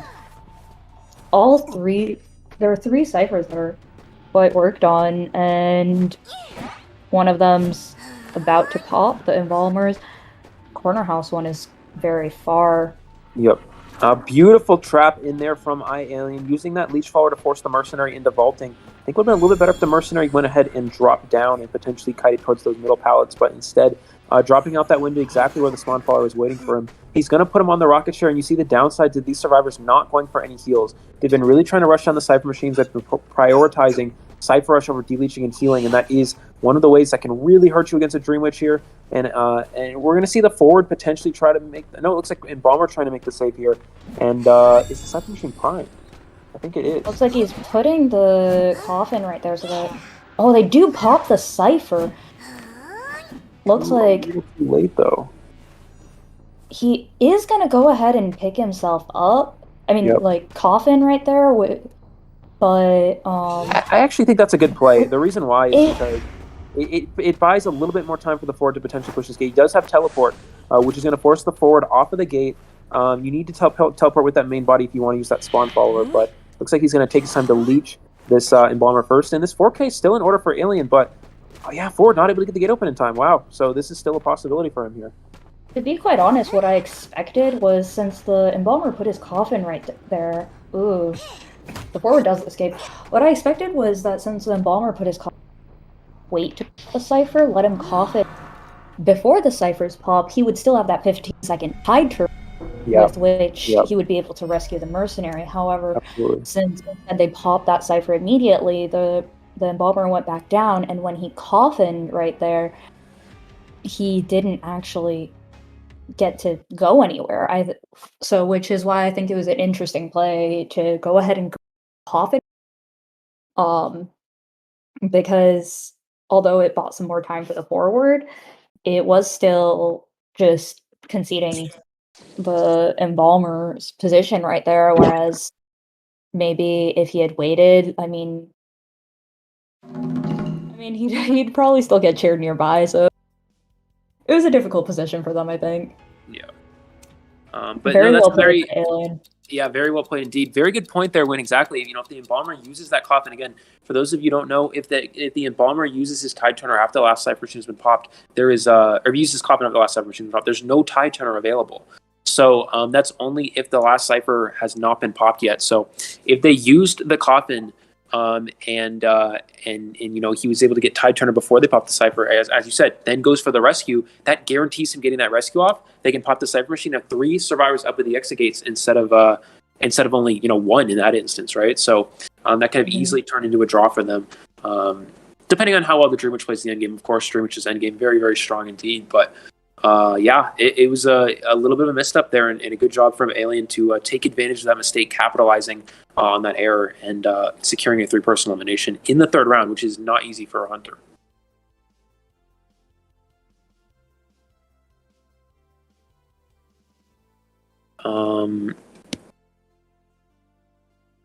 So looking at the points here. So I think right here, if the next matchup is a tie, they would have to go on to another round. Yep. If the survivors 3 or 4 man, if the Legacy survivors 3 or 4 man, it would be Legacy's win. If they lose, then it will be Team Tickle's win. Yeah, so Legacy survivors need to at least secure a draw here to keep themselves in this. Again, Alien putting themselves in a strong position by getting a 3-person elimination. Really keeping Legacy in this. And again, it comes down to, can the survivor side secure a draw? And if they're able to do so against a 3rd-round hunter, which they should be in a pretty good position to do so, if they're able to do that, especially on a survivor-sided map like Eversleeping, then they can force that last round. And again, if the survivors can win, then that will give Legacy the win. So it's going to come down to how well the survivors can play this. And again, what hunter does Team Tickle opt to go with? I know John played round 2 Percy, which you almost never see ever, but I really don't know what other options he has. Possibly Hellember, but again, not a great option, a lower ranked hunter. So it's going to be very challenging for Team Tickle here. Yeah, I wouldn't be surprised to see him trying to pull out the bonbon here. If he is not banned. It just depends. It'll partially be dependent on the bans. But I think bonbon would be a relatively strong choice here, due to how good his chase and camping is, and this map isn't too bad for him either. However, I wouldn't be surprised to see the Percy again, just because I think John really does like that hunter. Yeah. but we'll see.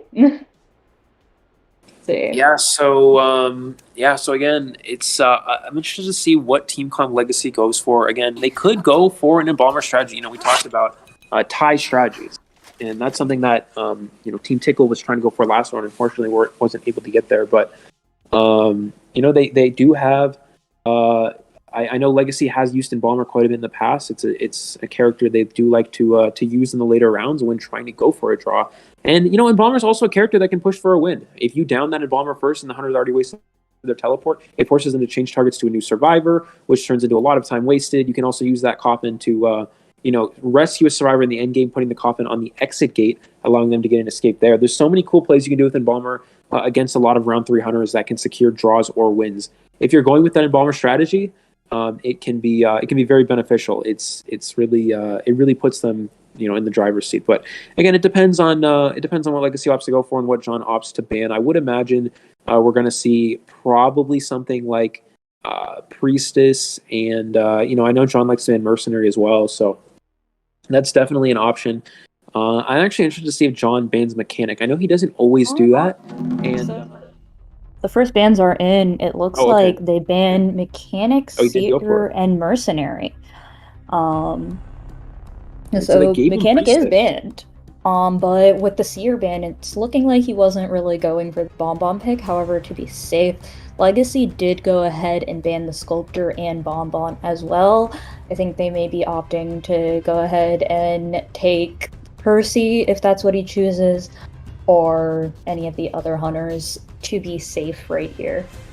Yeah, now John is giving the Survivor side access to the Priestess, and we talk about this a lot. This is an incredibly challenging matchup for a hunter going against the Priestess on this map because of how well the Priestess can not only support and kite through these buildings. And yeah, I'm surprised no Priestess ban. It could be that John's preparing to play Hell Ember just because Priestess not too strong against Ember, considering that every time a hunter, the Ember goes through that portal, it'll add to his rage, which he can use to create the flame phantoms or whatever you want to call them. So it can be very strong for an Ember in some instances to actually chase a Priestess, even on a difficult map like this. So giving him that Priestess again, probably preparing for the Ember, but not banning the Percy here he may go for it, but in a situation where you need to get a draw, I don't know. Percy is one of those hunters that can really kind of give up wins. Can be very risky. Yeah, so I don't know if it would be the best choice here. Yeah, and he's a hunter that you can really like up to the very end. There's no guarantee about anything really. I mean, up to the end, you can almost never 4-man with him. It's very difficult if depending on how the team plays, because ultimately what a team could 1-man would be just pop 2 ciphers and all stack up on dungeon, Yeah. And then there's nothing to do. So it looks like the Legacy locked in Forward and Priestess, and he is banning Prisoner. So similar bans to what he did on the Arms Factory game, so I won't be too surprised to see him pulling out the Percy once again. Yeah, it's definitely possible, and Forward not a very strong character against the Percy, just because there's no need to you never really harass when going for a pickup, but it can still stun to support at any point during a kite. It looks like we're going to have Psychologist and Patient being used together here, so I think it's the first time. It might be the first time we've seen this so far. I'm not sure, but Psychologist and Patient, for those who don't know, they actually work. They have some synergy in which, if the Psychologist or Patient kites towards one another, they can use an ability to dash at the other one and close in the distance and give them more distance from the hunter. So we'll see if that ever comes into play. Typically, you don't want to be kiting towards Cypher machines where people are deconing, so it may not actually ever be a factor, but it's still out there. And Psychologist, just such a strong character in general. And it looks like John's actually going with the Feaster. So this is interesting. I think this team comp is challenging for a Feaster to deal with. I mean, Psychologist can take 3 hits. Patient should be able to, every time a tentacle goes up, you can hook away. Priestess can portal away. Forward, just a good kiter, harasser, rescuer in general. This could be very difficult for John here. I'm not sure how well Feaster can play against this comp. Yeah, I mean, we'll definitely see how this goes. I think it'll be a difficult match. I mean, especially after all of Feaster's nerfs. He's become significantly weaker. I think he's still quite a strong hunter. I mean, his cane is very powerful, especially like when he's fed, just hitting someone far out and getting downs with the tentacles and the curse mark. However, he is significantly, I think, more difficult to play with the different hitbox adjustments and things like that. So it's interesting to see him being used now after those nerfs, but he is still a very strong hunter with quite some winning potential. But once again, this team is going to be difficult to play against with Feaster. Yeah, I've always been a Survivor main, but I always played a lot of Hunter as well, and I've always played a lot of Feaster. As soon as Feaster received that nerf, where his hitbox became smaller and he has less tentacles to work with during the match, I really just kind of gave up on playing him. He became very weak and just kind of moved down in a lot of in terms of like viability. So I don't know how well Feaster's going to do here. He was able to actually beat AP Apple Pie earlier in the season with Feaster, but this is going to be a lot different. Again, this comp is a lot stronger against Feaster than I believe what AP used, so it's going to be significantly harder. And it looks like we are going to have this fake gate spawn here from the Feaster, immediately heading towards middle, which is the location of the forward. So that is probably the worst target for him to find here. And let's see if he goes towards the middle area, which is the Psychologist. Again, another good kiter, but then again, all these characters are good kiters against Feaster. Stayed out of sight enough to make him kind of curious who was there, but he did see that it was the forward and decided not to go for that chase. And now we'll be going on to the Patient. A very difficult chase right now. Yep. 3 hooks in a corner house. I mean, it's a very strong kiting area on its own, and with all these hooks, there's a lot that a Patient can do. Wow, beautiful hook to avoid that tentacle from the Patient. Does have one more to work with. Will he put it up right here? Yep, let's see. Can he avoid this? Beautiful job from the Patient, not taking any free hits. And one more tentacle here for John. Where is he going to place this? Going to use the hook just to keep transitioning away. Patient, cutting away from all Cypher machines here, creating a ton of distance. And this is a beautiful job from Legacy Survivors. And the portal setup as well. Portal setup. Just letting him transition back probably to a corner house. He's going ahead, destroying the portal, and now chasing the forward, which is a difficult chase. He's going to that same corner where no one's decoding. Yep. So that he just not giving John a single chance to disrupt the decoding here. A bit of an early football there from Green, possibly. Willie football here. Ooh, does take that hit, so a little bit of a misstep from Green, unfortunately, giving away that free hit. Let's see what he's able to do here. Oh, John throwing down the wrong tentacle there, unfortunately, and does have quite a bit of distance, so this is still not a bad position for this forward. But he is cutting back towards middle, which is not ideal, especially in Ever Sleeping Town. It does kind of give the Feaster an opportunity to chair near Cypher machines and will now football to transition away here. So it looks like he will just be running, kiting. He is kind of closer to Cypher's now, which is a bit more difficult. And it looks like he might be going down right here. Use the last bit of the football there, unfortunately not enough to get towards any pallets or any new kiting areas. It was very good rotation and a beautiful job from the Patient in that early game. Still has a hook available potentially for late game as well. But John doing a very good job of downing the forward pretty quickly here. It's not easy to kill a forward, especially as Feaster. But in a situation where John needed to quickly get a kill to turn, put himself back in the match, he did get that, and that is exactly what Team Tickle needs here to kind of keep things going. Again, it was looking like a favorable position for Legacy, but we might be in a bit of a draw scenario now. Feaster does get that hit there. Will he get another hit on the Priestess? Does get it as well, but the forward is rescued successfully there, which is exactly what Legacy needs. Like, he's gonna go ahead and just try to pop that Cypher, since he did die on the Psychologist Cypher and didn't let him pop that. And if he gets this Cypher popped, they will be down to... Oh, he didn't get popped! Wow. That Cypher is perfectly primed. Very unfortunate for Green. I mean, they can still pop it at any point, later in the match when someone goes for a rescue, but that's going to be a little bit harder for Legacy to deal with here. Puts a little bit more pressure on them to try to get this Cypher machine done. And looks like they're going to have the Psychologist go ahead and heal up that Priestess, so they're all at full health here. Patient's going to be going for the save. You see the Feaster hitbox nerf there, costing John that hit. Does take that early tentacle. Can he potentially get this stuff? Dodges that one, and he does get this hit on the forward.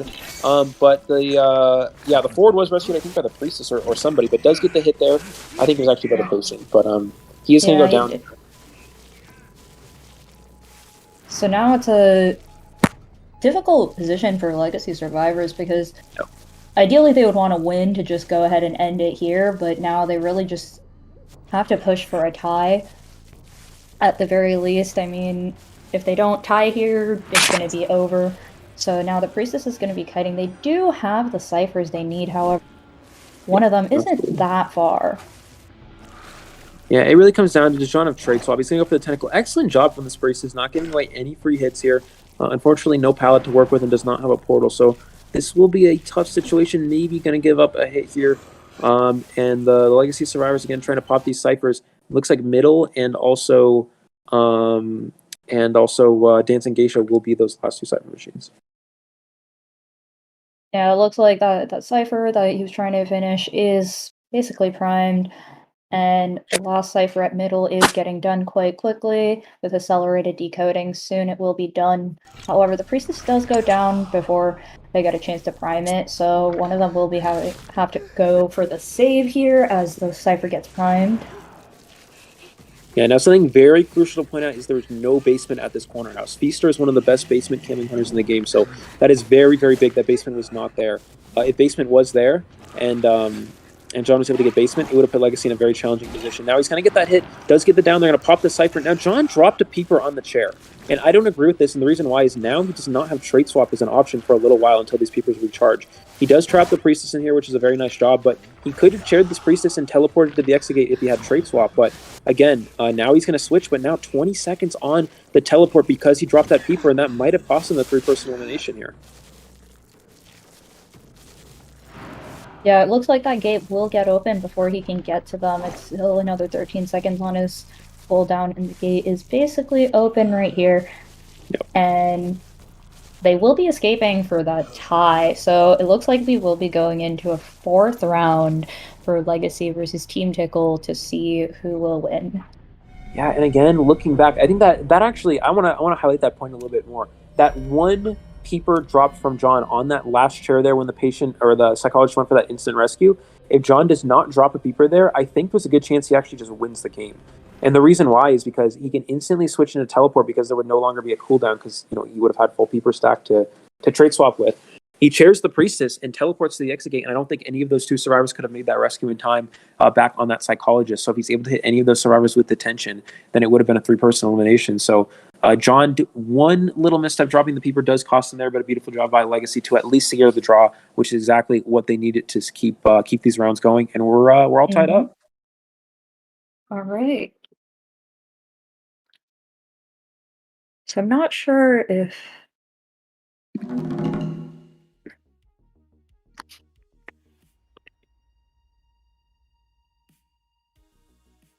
I think we're going to have to do another coin flip here. But I think so, yeah.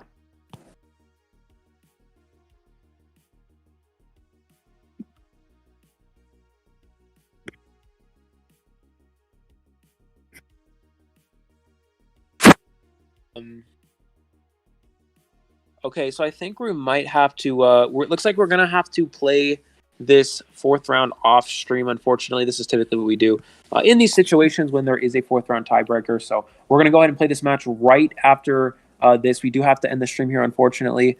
I know a lot of you guys want to get to your rank matches and all that, and there's also our commentators and streamers are quite tired after a long day, so if you're respectful of that as well. I know Daza and Wins probably more than myself because I've only been here for a short time, but yeah, we're gonna go ahead and play this last round off stream, and we will have the video of it uploaded right after. Also, WLR versus Fusion will be played tomorrow morning and will be uploaded